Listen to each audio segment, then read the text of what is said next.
इस आदमी ने हीरो के लिए अब तक का सबसे महान वेपन बनाया, लेकिन बदले में उसे सिर्फ निराशा और धोखा मिला। हीरो ने न सिर्फ उसके इकलौते फैमिली मेंबर को मारा, बल्कि उसकी क्रश का पैर भी काट दिया। इसलिए वो बदला लेने की कसम खाता है। किंगडम के सबसे मुश्किल वक्त में आखिरकार एक लेजेंडरी वेपन सामने आया। आग और मैजिक से बनी हीरो की सोर्ड उस वॉरियर का इंतजार कर रही थी जो उसे चलाने के काबिल हो और जंग का रुख बदल सके। लेकिन एक औरत तुरंत गुस्सा हो गई जब किसी ने कमेंट किया कि ये तो बस एक मामूली सोर्ड जैसी दिखती है। उसने समझाना शुरू किया कि ये ब्लेड ऑर्चुलम नाम के मिथिकल मेटल से बना है। ये न सिर्फ अपने सही मालिक के हाथों में बहुत हल्का महसूस होता है, बल्कि इसका हर स्ट्राइक 10 गुना ज्यादा ताकतवर है और यहाँ तक कि हीलिंग इफेक्ट्स को भी खत्म कर सकता है। उसने आगे बताया कि ये तो अभी कुछ भी नहीं है जो ये सोर्ड कर सकती है, और फिर उसने इसके क्रिएटर का नाम बताया। पता चला कि इसका क्रिएटर उसका बचपन का दोस्त बिल बार्क है, वही लड़का जिसे वो बचपन में बहुत मारा करती थी। बिल साफ तौर पर शर्मिंदा दिखा और उसने कहा कि वो बस अपने स्किल्स का इस्तेमाल दुनिया में शांति लाने के लिए करना चाहता है। हीरो ने बड़ी इज्जत के साथ सोर्ड को एक्सेप्ट किया, क्योंकि उसे पता था कि रॉयल ब्लैकस्मिथ्स भी इतने दुर्लभ मेटल के साथ काम नहीं करते। हालांकि बिल ने चेतावनी दी कि वेपन की असली कीमत इस बात पर निर्भर करती है कि उसका यूजर उसकी छिपी हुई ताकत को जगा पाता है या नहीं। हीरो ने नजदीक आकर बिल के कंधे पर हाथ रखा और वादा किया कि वो उसे पूरे कॉन्टिनेंट का सबसे बड़ा ब्लैकस्मिथ बना देगा। ये सुनकर बिल की आंखों में एक नई उम्मीद आ गई। उसके लिए हीरो किसी देवता जैसा महान लग रहा था। उसने हिचकिचाते हुए उसे थैंक यू कहा, क्योंकि वो खुद को बस एक मामूली गांव का ब्लैकस्मिथ और एक साइड कैरेक्टर समझता था। फिर भी वो खुश था कि उसका टैलेंट किसी काम आ रहा है। कुछ देर बाद बिल ने अपनी दोस्त सीपिया को बात करने के लिए बुलाया। उसने उसे वो रिंग दिखाई जो उसने हीरो की स्वॉर्ड बनाते वक्त तैयार की थी। घबराहट में हकलाते हुए उसने बताया कि ये रिंग भी ऑर्चुलम से बनी है और उस पर बहुत जचेगी। वो अपने प्यार का इजहार करना चाहता था, लेकिन उसकी बोलती बंद हो गई। आखिर में वो बस इतना कह पाया कि वो इस रिंग को एक गिफ्ट के तौर पर रख ले। इससे पहले कि वो उसे रिंग दे पाता, सैपिया ने धीरे से उसका हाथ थाम लिया। उसने बिल से कहा कि वो ये रिंग उसे तभी दे जब डीमन किंग हार जाए। उसका जवाब सुनकर बिल थोड़ा कंफ्यूज हो गया, लेकिन उसने जबरदस्ती स्माइल किया और उसकी बात मान ली। बिल ने अपनी मुट्ठी भींच ली, क्योंकि वो उसकी बातों का असली मतलब समझ गया था। उसे हमेशा से पता था कि सीपिया हीरो से प्यार करती है। फिर भी उसने अपनी किस्मत आजमाने की सोची थी, क्योंकि सीपिया जल्द ही हीरो के साथ बहुत दूर चली जाने वाली थी, जहां बिल कभी नहीं पहुंच सकता था। एक उदास मुस्कान के साथ उसने अपनी किस्मत को मंजूर किया और चाहा कि वो हीरो के साथ हमेशा खुश रहे। 4 साल बीत गए और खबर आई कि हीरो की पार्टी ने आखिरकार बड़ी बुराई को हरा दिया है।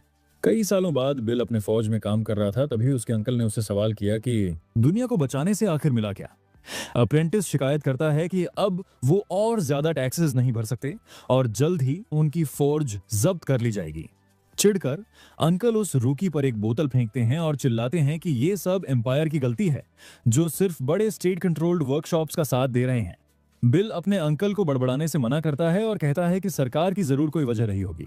वो आगे कहता है कि बस ये जानना ही कि उसने हीरो की मदद की थी उसे गर्व से भर देता है।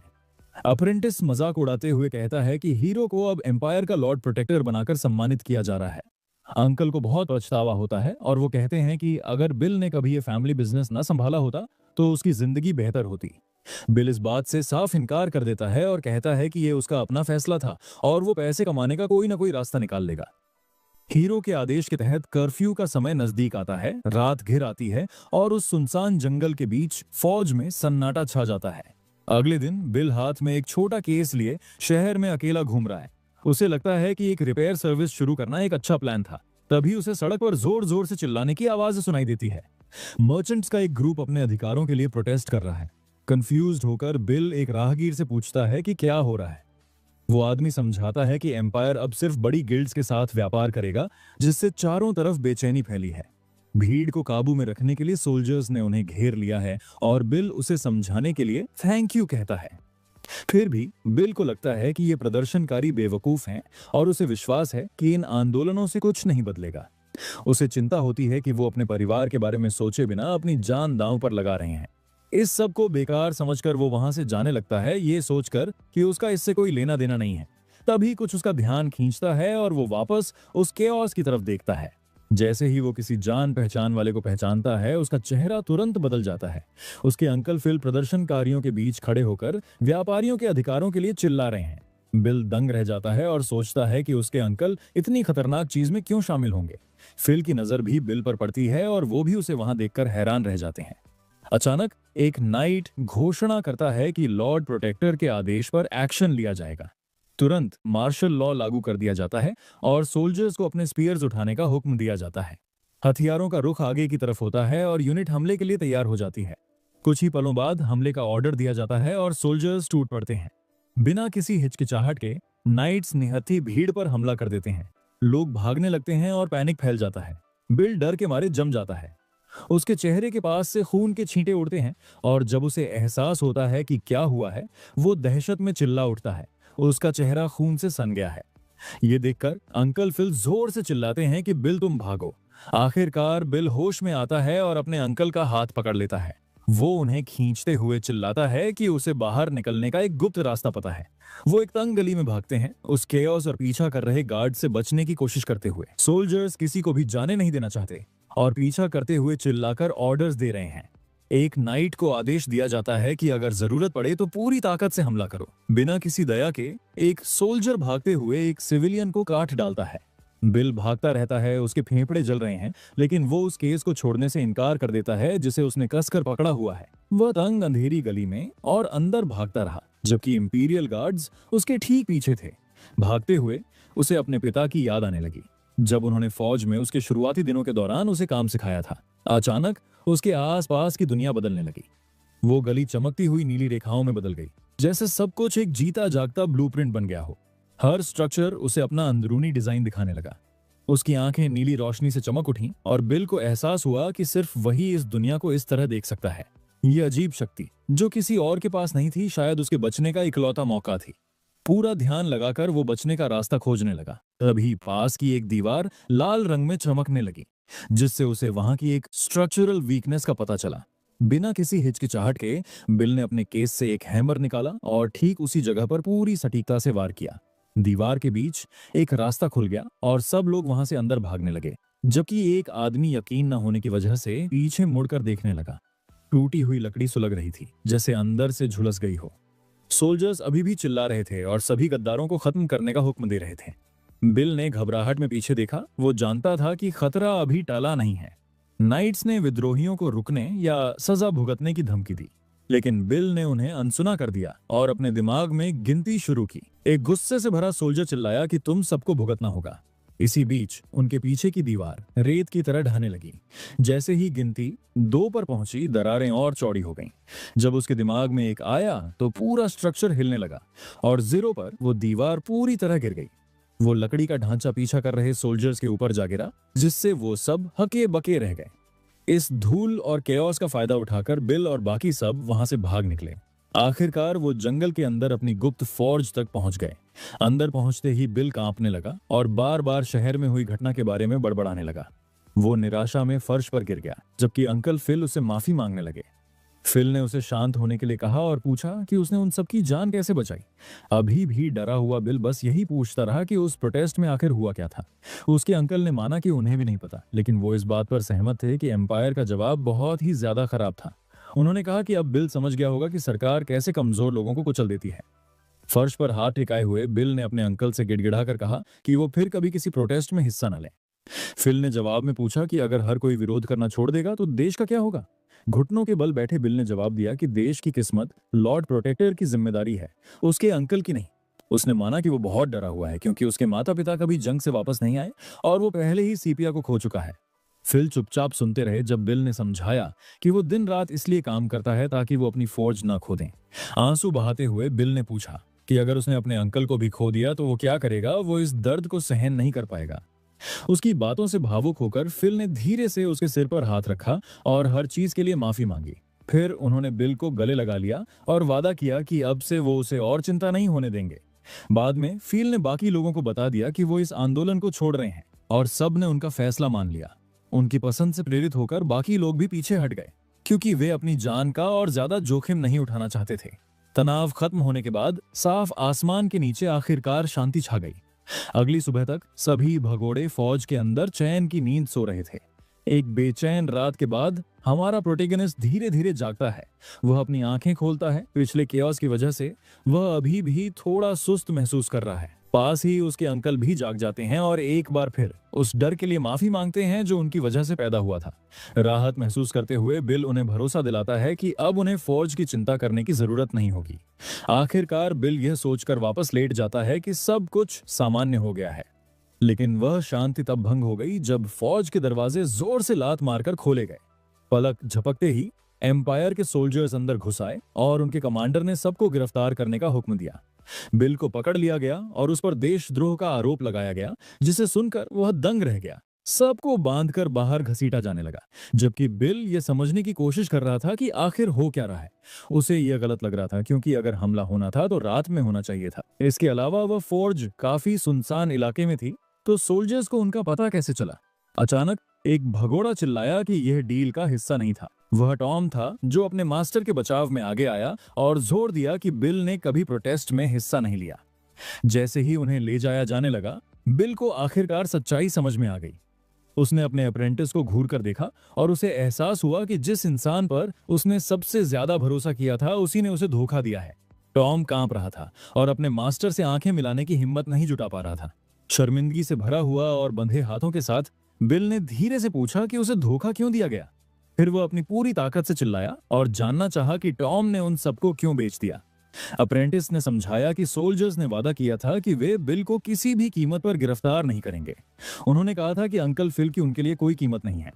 आंसुओं के साथ टॉम ने बताया कि फौज वैसे भी जब्त होने वाली थी और फिल सिर्फ शराब पीते थे और प्रोटेस्ट में शामिल होते थे। इसके ऊपर सरकार मुखबिरों को इनाम दे रही थी। टॉम को लगा कि अगर अंकल को रास्ते से हटा दिया जाए तो फौज को फिर से खड़ा किया जा सकता है। अंत में वह अपना चेहरा घुमाकर अपने धोखे के लिए माफी मांगता है। कुछ समय बाद बिगुल की आवाज ने किसी बड़े शख्स के आने का ऐलान किया और बिल को एम्पायर के थ्रोन रूम में लाया गया। साफ सुथरा और कांपता हुआ वह वहां खड़ा था जब लॉर्ड ने उसे अपना साथी कहकर बुलाया। लॉर्ड प्रोटेक्टर कोई और नहीं बल्कि वही हीरो ओलिवर प्राइम निकला और उसने बिल से कहा कि वह रिलैक्स करे। बिल ने अजीब तरीके से जवाब दिया कि ऐसी जगह पर सहज महसूस करना मुश्किल है। ओलिवर ने बिना समय गंवाए पूछा कि क्या बिल लोगों के मूवमेंट में शामिल होने के लिए तैयार है। घबराकर बिल जमीन पर गिर गया और खुद को हीरो का एक बड़ा प्रशंसक बताने लगा। ओलिवर हंसा और कहा कि बिल उन गिने चुने लोगों में से है जो उसे अभी भी इस नाम से पुकारते हैं। उसने समझाया कि बिल की बेगुनाही पहले ही साबित हो चुकी है, क्योंकि एक गवाह ने सब कुछ कंफर्म कर दिया है। बिल को बहुत राहत महसूस हुई और वह सोचने लगा कि किसने उसका नाम साफ करने में मदद की। तभी ओलिवर ने खुलासा किया कि ओलिवर ने खुद फौज का सारा कर्जा चुका दिया था, जिसे सुनकर बिल एकदम दंग रह गया। ओलिवर ने इसे एक छोटा सा एहसान बताया, उस इंसान के लिए जिसने कभी मानवता को बचाया था। वहां मौजूद भीड़ में से एक आदमी ने सवाल किया कि बिल के साथ इतना अच्छा बर्ताव क्यों किया जा रहा है। उसके साथी ने जवाब देते हुए दुनिया के 3 सबसे महान मास्टर ब्लैकस्मिथ्स के बारे में बताया। एक है डीमन रेल्म का साइक्लोप्स, दूसरा किंगडम ऑफ अवलीन का वल्केनस और आखिरी है वल्टेरन एम्पायर का सुनहरा हाथ, जिसे माइडस के नाम से जाना जाता है। उसने खुलासा किया कि उन सब में सबसे महान बिल बार्क यानी मिडस खुद है, जिसने हीरो की सोर्ड बनाई थी। पहले आदमी को यकीन नहीं हुआ। उसने कहा कि इस किंगडम में तो 20 से ज्यादा मास्टर्स हैं। उसके दोस्त ने जवाब दिया कि बिल बहुत हम्बल है, लेकिन सब जानते हैं कि वह बाकी सबसे बहुत ऊपर है। अपनी हिम्मत जुटाकर बिल ने हीरो से कुछ पूछने का फैसला किया। ओलिवर मुस्कुराया और उसे खुलकर बोलने को कहा। बिल ने बताया कि उसका सीपिया से संपर्क टूट गया है और वह जानना चाहता है कि वह कैसी है। जैसे ही उसने उसका नाम लिया, ओलिवर की पकड़ सिंहासन के हत्थे पर मजबूत हो गई। फिर भी उसने कहा कि वह अभी एक मिशन पर है और वक्त आने पर फौज वापस आ जाएगी। यह सुनकर बिल की खुशी का ठिकाना न रहा।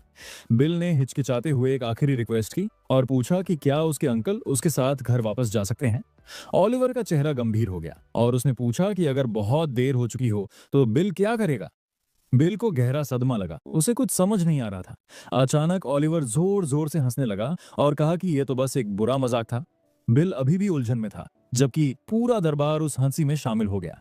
लॉर्ड प्रोटेक्टर ने जल्द ही खुद को संभाला और माना कि वह मजाक एक गलती थी। उसने समझाया कि जहां बिल की बेगुनाही साबित हो चुकी है, वहीं फिल की बेगुनाही अभी कंफर्म नहीं हुई है।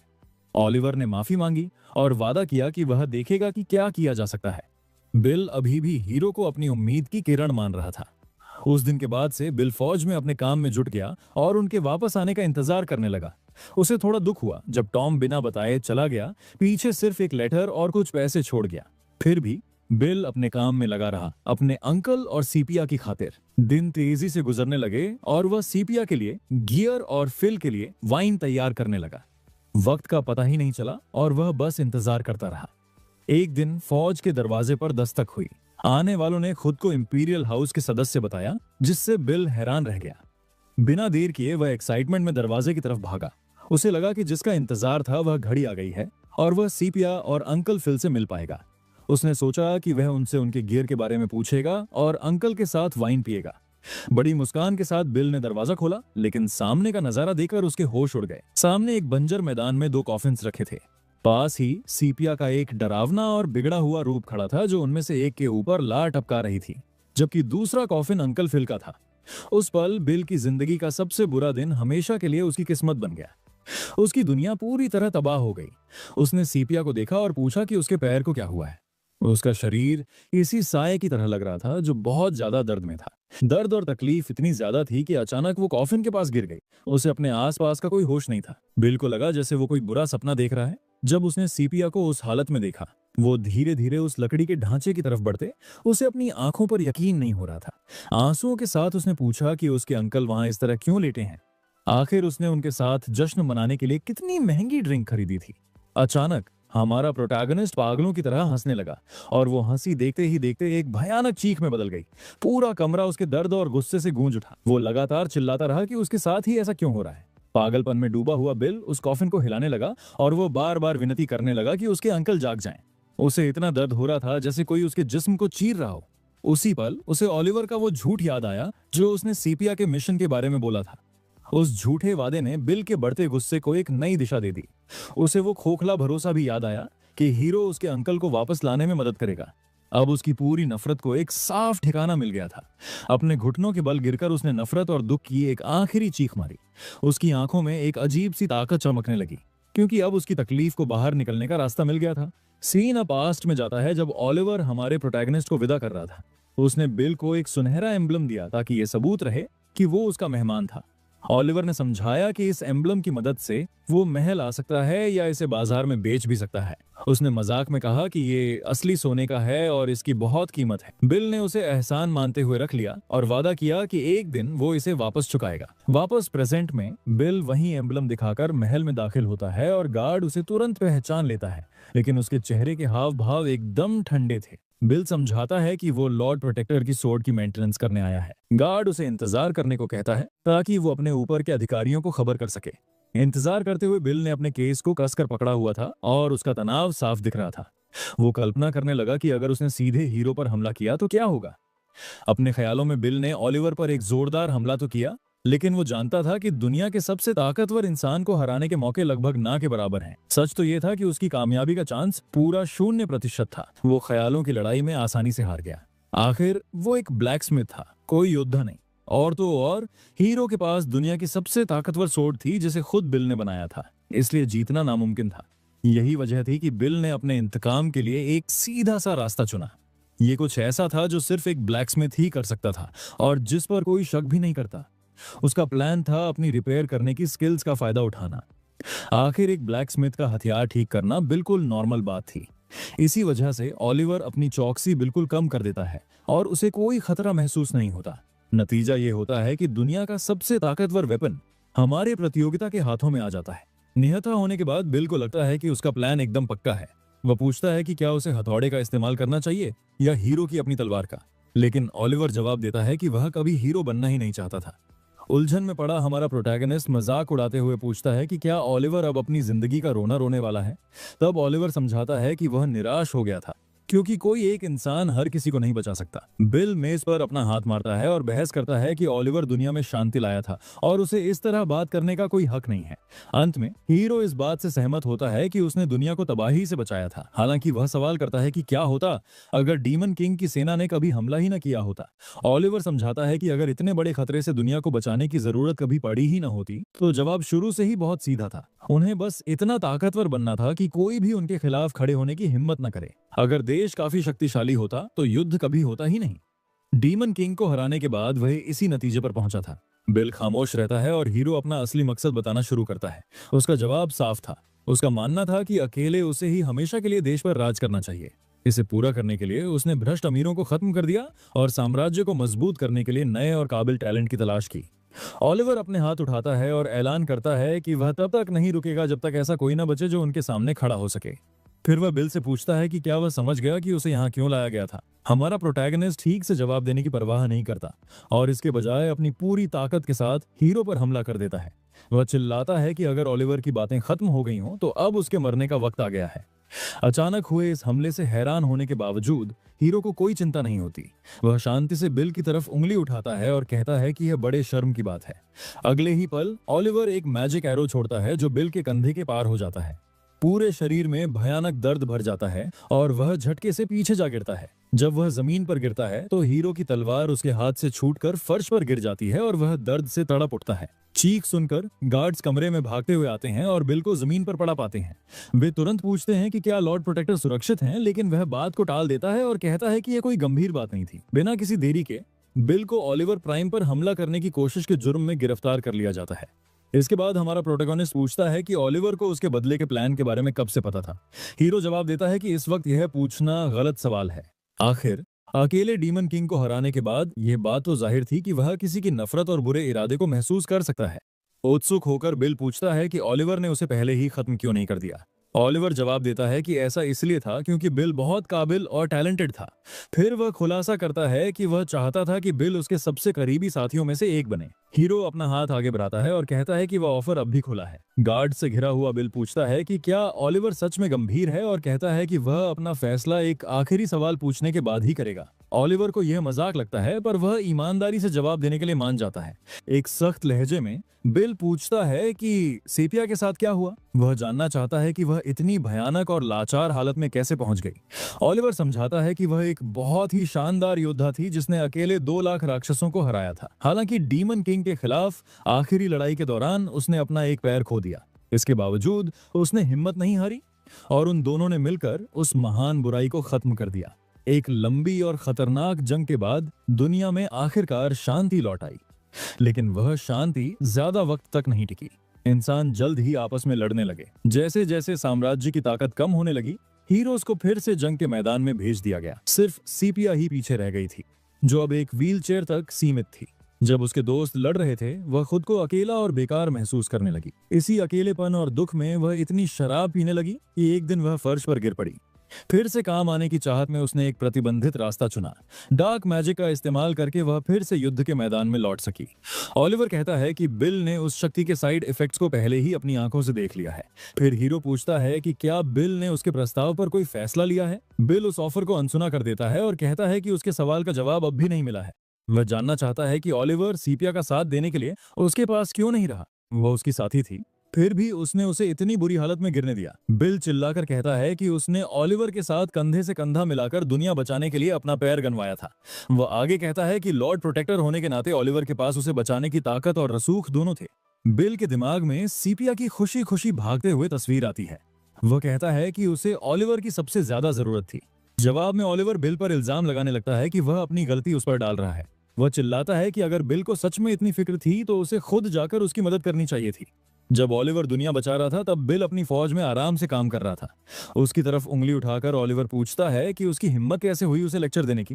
हीरो बिल को एक डरपोक कहता है जिसने अपनी जिम्मेदारियों से पल्ला झाड़ लिया था। फिर ओलिवर मजाक उड़ाते हुए हंसने लगता है और बार बार डरपोक शब्द दोहराता है। अचानक उसका चेहरा नफरत और पागलपन से भर जाता है। एक तेज झटके के साथ वह बिल का हाथ काट देता है। बिल सदमे में उस खाली जगह को देखता है जहां कभी उसका हाथ था। ओलिवर चिल्लाता है कि जो चीज उसके काम की नहीं है उसकी वह कोई जिम्मेदारी नहीं लेता। वह कहता है कि बिल की जान सिर्फ उसके पुराने एहसानों की वजह से बख्श दी गई है। बिल का कटा हुआ हाथ फर्श पर गिर जाता है, खून फैलने लगता है और दर्द उसे अपनी गिरफ्त में ले लेता है। वह अपनी पूरी ताकत से चीखता है जबकि ओलिवर वहां से मुड़कर चला जाता है। हीरो बिल को तड़पने के लिए अकेला छोड़ देता है। कुछ समय बाद बिल की पुरानी फौज दिखाई देती है जो अब पूरी तरह सुनसान और वीरान है। तभी दरवाजे पर एक दस्तक होती है और कोई आवाज देता है कि क्या अंदर कोई है। दरवाजा खुलता है और वहां बिल खड़ा है, जिसकी आंखों में अब कोई चमक नहीं थी। वह एकदम बेजान लग रहा था। आने वाली शख्स सेरा है, जो हीरो की पार्टी की पुरानी सदस्य और बिल की पुरानी दोस्त है। सब कुछ सुनने के बाद वह वहां आई है। अपने दोस्त का अंजाम जानने के लिए सैरा वहां पहुंची है। सैरा मजाक में कहती है कि ओलिवर के राज में देश ने बहुत तरक्की की है, लेकिन उसकी यह बात बिल को चिढ़ा देती है। फिर वह शिकायत करती है कि उसका यहाँ आना बेकार रहा, क्योंकि अब बिल एक ब्लैकस्मिथ के तौर पर काम नहीं कर सकता। अपने हाथ की इतनी बुरी हालत होने के बावजूद बिल हार मानने से इनकार कर देता है। वह इस बात पर अड़ा रहता है कि वह अब भी काम करने के काबिल है। फिर भी वह सारा के लिए कोई डैगर बनाने या मरम्मत करने से मना कर देता है। उस वक्त सैरा लेट जाती है और कहती है कि यह बड़े दुख की बात है, क्योंकि उसने बिल को सीपिया के बारे में सच बताने का सोचा था। ये सुनते ही बिल अपना इरादा बदल देता है और काम करने के लिए मान जाता है, लेकिन सिर्फ इस एक बार के लिए। उसके जवाब से खुश होकर वह पूछती है कि वह डैगर के लिए कितने पैसे लेगा। बिल जवाब देता है कि कीमत सिर्फ सामान का खर्चा और सीपिया की पूरी कहानी होगी। सैरा शर्तें मान लेती है और दोनों बात करने बैठ जाते हैं। जब बिल काम कर रहा होता है, सैरा समझाती है कि हीरो ने खुद को फायदा पहुंचाने के लिए पूरी कहानी को ही बदल दिया। फिर वो पूछती है कि क्या बिल को सच में लगता है कि सीपिया डीमन किंग के हमले से बच नहीं पाई होगी। आखिर सीपिया उस पार्टी की दूसरी सबसे तेज सदस्य थी, सिर्फ खुद सैरा ही उससे तेज थी। उसके मुताबिक डीमन किंग तेज जरूर था, पर इतना भी ताकतवर नहीं था। पास ही सीपिया उस अंगूठी से खेल रही थी जो बिल ने बहुत पहले उसके लिए बनाई थी। अंत में सैरा खुलासा करती है कि सीपिया उस वॉर को झेलने में नाकाम नहीं रही थी, बल्कि उसने जानबूझकर उसे नहीं टाला। उसने हीरो को डीमन किंग के हमले से बचाने के लिए खुद को कुर्बान कर दिया था। जंग के मैदान की हकीकत उस कहानी से बहुत अलग थी जो लोगों को बताई गई थी। सच तो ये था कि ओलिवर खुद सीपिया के पास गया था और युद्ध के दौरान उससे मदद मांगी थी। उसे लॉर्ड प्रोटेक्टर बनने के लिए जीत की जरूरत थी, लेकिन हालात उसके खिलाफ जा रहे थे। सीपिया ने उसकी बात मानने से मना कर दिया, क्योंकि उसे लगा कि अपनी इस हालत में वह किसी काम की नहीं है। वह उसे अपना घायल पैर दिखाती है और कहती है कि वह कुछ भी योगदान नहीं दे पाएगी। ओलिवर करीब आता है और उसे छोटी सी बात की चिंता न करने को कहता है। फिर वो उसे एक ग्रिमवार दिखाता है जो उन्होंने राक्षसों के इलाके से बरामद किया था। सीपिया ये देखकर डर जाती है कि वह फॉरबिडन डार्क मैजिक की एक किताब है। वह बहस करती है कि ऐसी शक्ति का इस्तेमाल कभी किसी को नहीं करना चाहिए। ओलिवर अपनी मुट्ठियां भींच लेता है। उसे सेपिया का जवाब पसंद नहीं आता। गुस्से में आकर वह किताब उसकी तरफ फेंक देता है। हीरो चिल्लाता है कि वे साथी हैं और उसे उसका अनुरोध ठुकराने का कोई हक नहीं है। फिर वो और करीब आता है और उनके रिश्ते के बारे में बात करने लगता है। कहता है कि उसने हमेशा उसे सिर्फ एक योद्धा से बढ़कर देखा है। ओलिवर के इस अचानक कन्फेशन से सीपिया एकदम खामोश रह जाती है। ओलिवर को जब अपनी बात का एहसास होता है तो वह उसे अनजाने में निकली बात कहकर टाल देता है। वो माफी मांगता है और उससे उस दिन जो कुछ भी हुआ उसे भूल जाने को कहता है। जैसे ही वह जाने के लिए मुड़ता है, सीपिया चुपचाप सोच में डूबी रहती है। कुछ ही पलों बाद वह उसे रुकने के लिए आवाज देती है।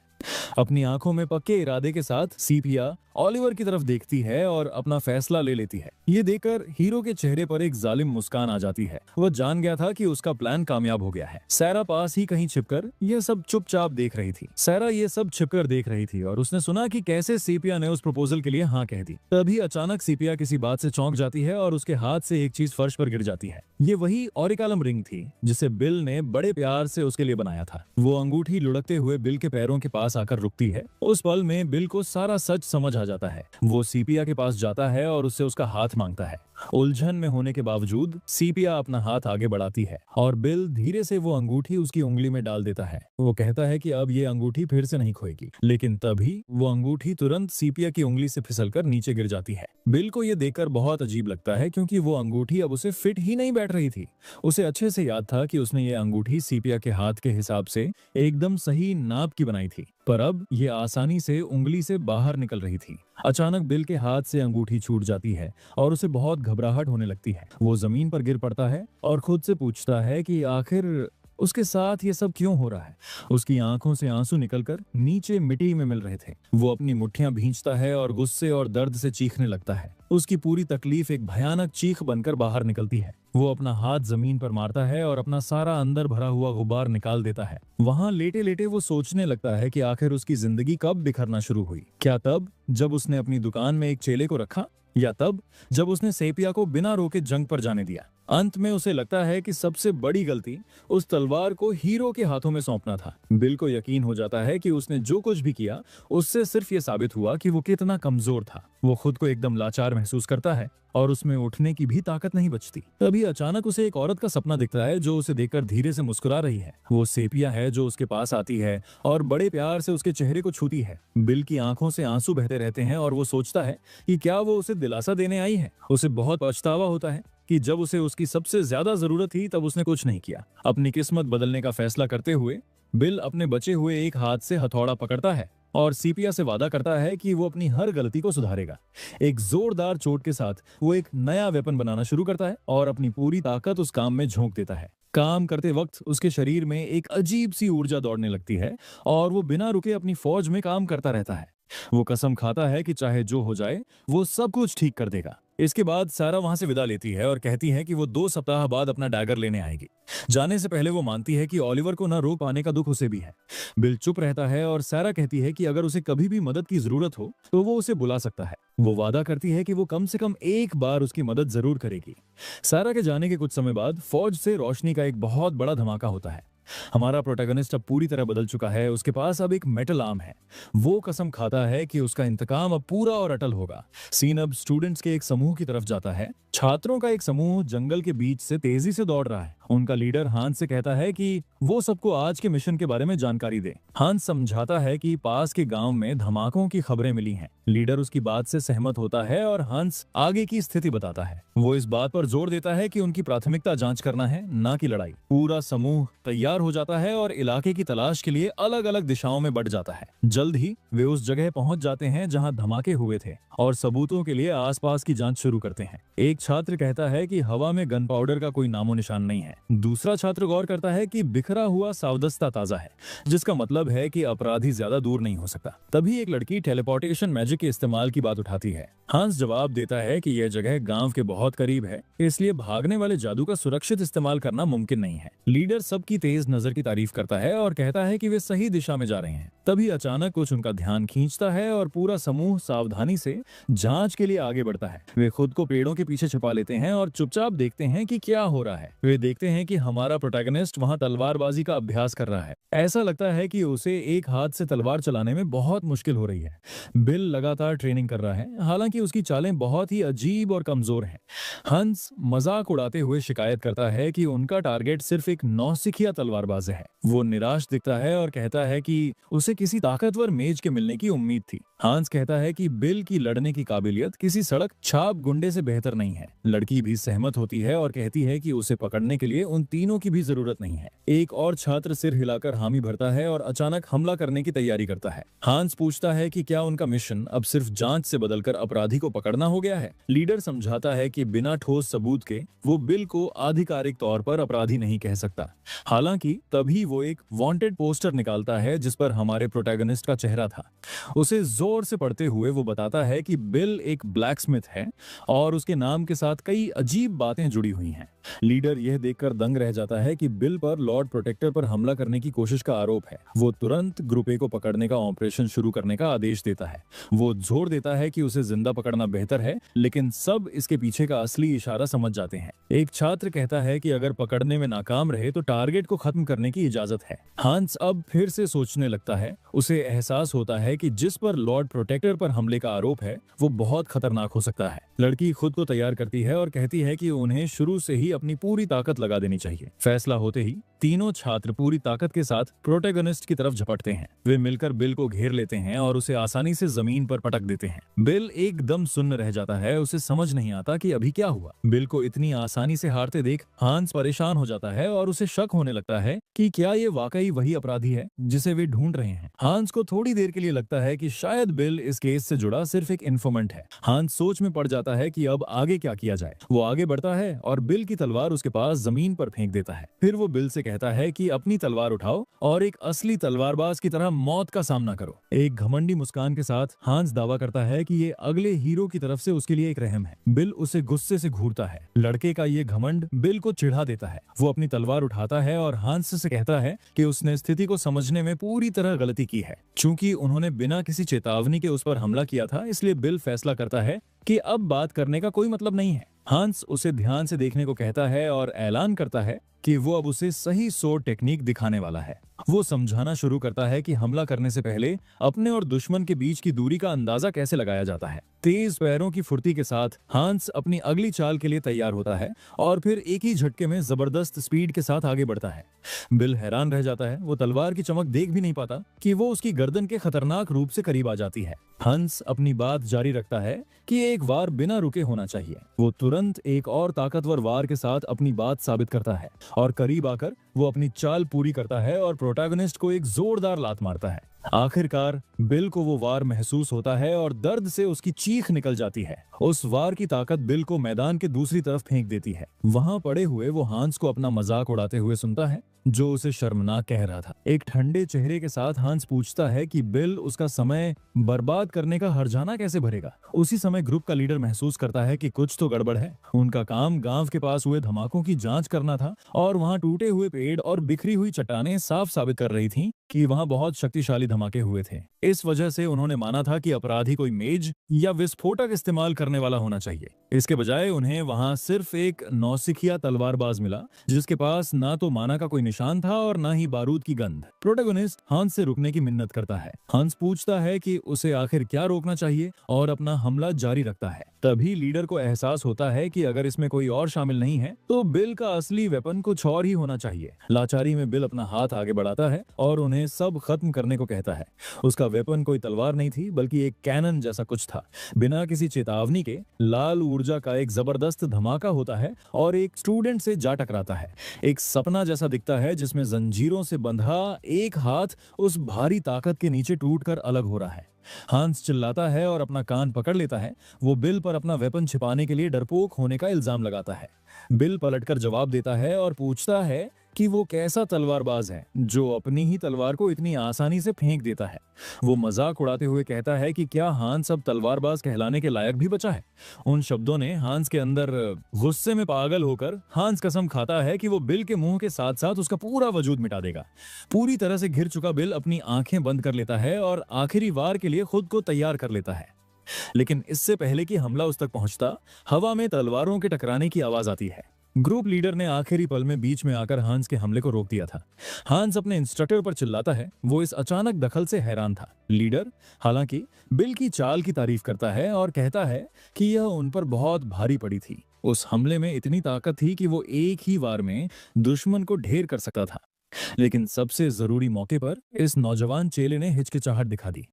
डर के मारे अपनी आंखें बंद करके उसने हांस को खत्म करने का मौका गंवा दिया। लीडर समझाता है कि यह हिचकिचाहट साबित करती है कि बिल ने पहले कभी किसी की जान नहीं ली है और लड़ाई चाहे कितनी भी भयानक क्यों ना हो जाए, किसी को मारना कभी आसान नहीं होता। स्टूडेंट्स में से एक शिकायत करता है कि हांस हारने ही वाला था, लेकिन हांस उसे चुप रहने के लिए झिड़क देता है। लीडर फिर सबको शांत होने और प्रोटैगनिस्ट को गौर से देखने का आदेश देता है।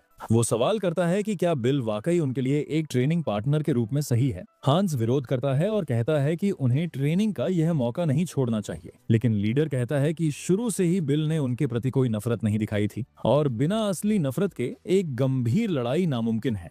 तभी लीडर ग्रुप ए की स्क्वाड 3 को अपने ट्रेनिंग टैलिस्मन्स निकालने का हुक्म देता है। बिल उलझन में उन्हें देखता है। उसे समझ नहीं आता कि इनका मकसद क्या है। लीडर उसे एक अपराधी की तरह पुकारते हुए पूछता है कि क्या उसे हीरो एकेडमी के करिकुलम के बारे में पता है। वो समझाता है कि उनके एक प्रोग्राम में छात्रों को बिना हिचकिचाहट बुराई को खत्म करने की ट्रेनिंग दी जाती है। इस काम के लिए वे एक जिंदा अपराधी का इस्तेमाल करते हैं ताकि छात्र खून और चीखों के आदी हो सकें।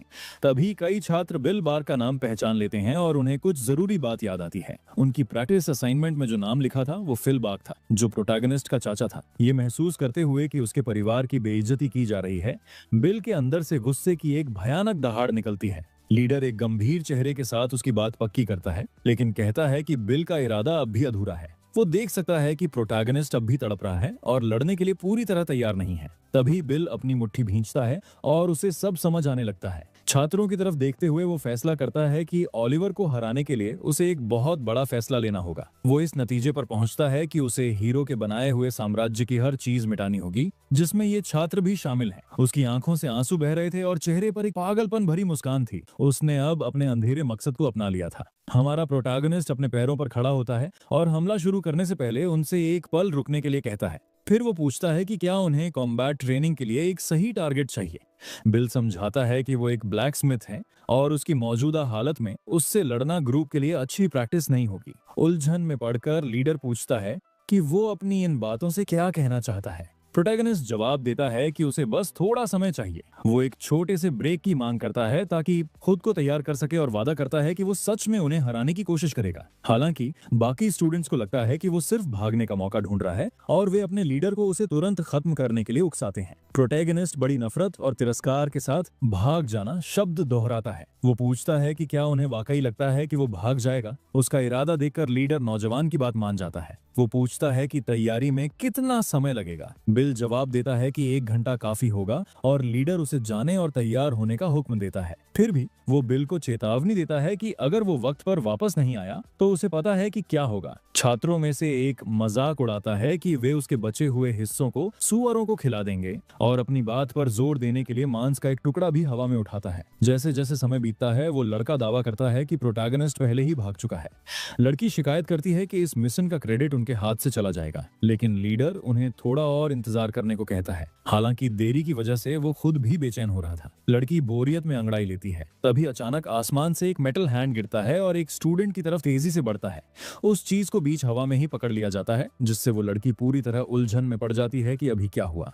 कुछ ही पलों बाद मैदान के बीचों बीच आग का एक भयानक धमाका होता है। धुएं के बीच से एक मेटल हैंड निकलता है और हवा में उस लड़की का हाथ जकड़ लेता है। वो डर के मारे चीखने लगती है क्योंकि एक जंजीर से जुड़ा वो धातु का हाथ उसे अपनी तरफ खींचता है। तभी बिल एक बहुत ही खतरनाक और भारी आर्मर पहनकर मैदान में आता है, जिसकी एक नीली आंख चमक रही थी। वो शांति से ऐलान करता है कि अब सिर्फ 35 उंगलियां बची हैं। गुस्से में पागल होकर एक छात्र चिल्लाता है कि बिल को तड़पा तड़पा कर मार डालो। बाकी 2 छात्र अपनी पूरी ताकत से प्रोटैगनिस्ट की तरफ लपकते हैं। वे मिलकर हमला करने की कोशिश करते हैं, लेकिन बिल पर कोई असर नहीं होता। एक सख्त चेहरे के साथ वो खुद को असली लड़ाई के लिए तैयार करता है। अपनी तलवार निकालकर वो नौजवान योद्धाओं के सामने खड़ा हो जाता है। लीडर खुद से सवाल करता है कि इतने भारी आर्मर से ढके दुश्मन से कैसे निपटा जाए। वो खुद ही जवाब देता है कि जॉइंट्स ही इसके कमजोर हिस्से हैं और तुरंत एक छात्र हमला कर देता है। वो लड़का प्रोटैगनिस्ट के आर्मर के एक जोड़ के पास वार करने में कामयाब हो जाता है, क्योंकि वे हिस्से कपड़े या पतली जंजीरों से बने होते हैं। वे बार बार उन कमजोर जगहों को निशाना बनाते हैं। इसके बावजूद वे जोड़ों के पास से भी बिल के आर्मर को नहीं भेद पाते।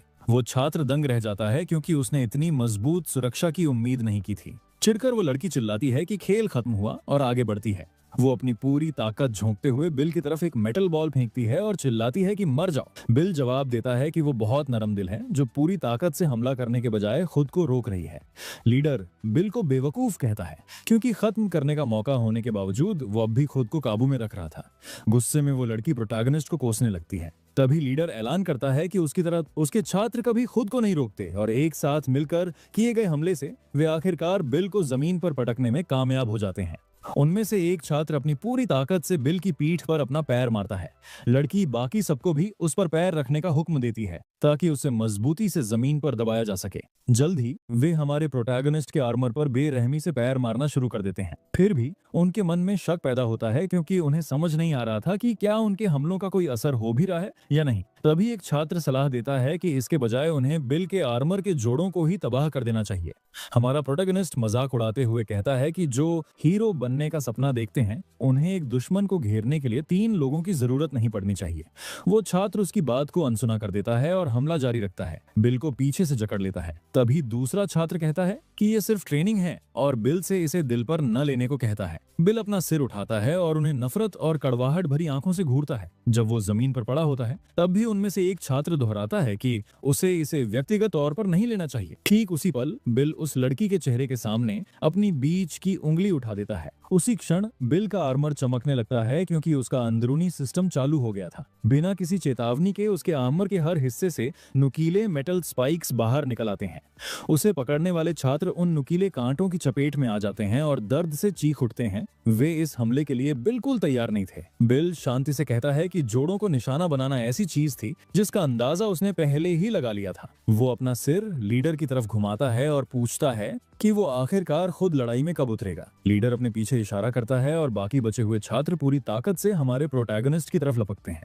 चिढ़कर बिल एकेडमी के छात्रों से लड़ने के लिए खुद को तैयार करता है। हालांकि उनकी चालें बहुत तेज होती हैं और वे बड़ी आसानी से उसके वार से बच निकलते हैं। बिल फिर से वार करता है, लेकिन एक छात्र सफाई से उसके ऊपर से कूद जाता है। बिल के चेहरे पर झुंझलाहट साफ दिखती है और वो शिकायत करता है कि उसकी तलवार उन तक पहुंच ही नहीं पा रही है। वो सोचता है कि अगर वो एक मामूली छात्र पर वार नहीं कर सकता, तो वो अपना इंतकाम कैसे लेगा। वो खुद से सवाल करता है कि उसकी तलवार कभी हीरो ओलिवर तक कैसे पहुंचेगी। एक लंबी सांस लेते हुए वो अपनी भावनाओं को काबू में करता है और खुद को याद दिलाता है कि जल्दबाजी नहीं करनी है। उसकी आंखें चमक उठती हैं और वो सोचता है कि लड़ाई भट्टी में स्टील को ढालने जैसी है। आप लोहे को हथौड़े के एक वार से आकार नहीं दे सकते। आप एक बार मारते हैं, फिर अपनी पूरी ताकत से दोबारा वार करते हैं और तब तक मारते रहते हैं जब तक कि स्टील आपके मनचाहे रूप में न झुक जाए।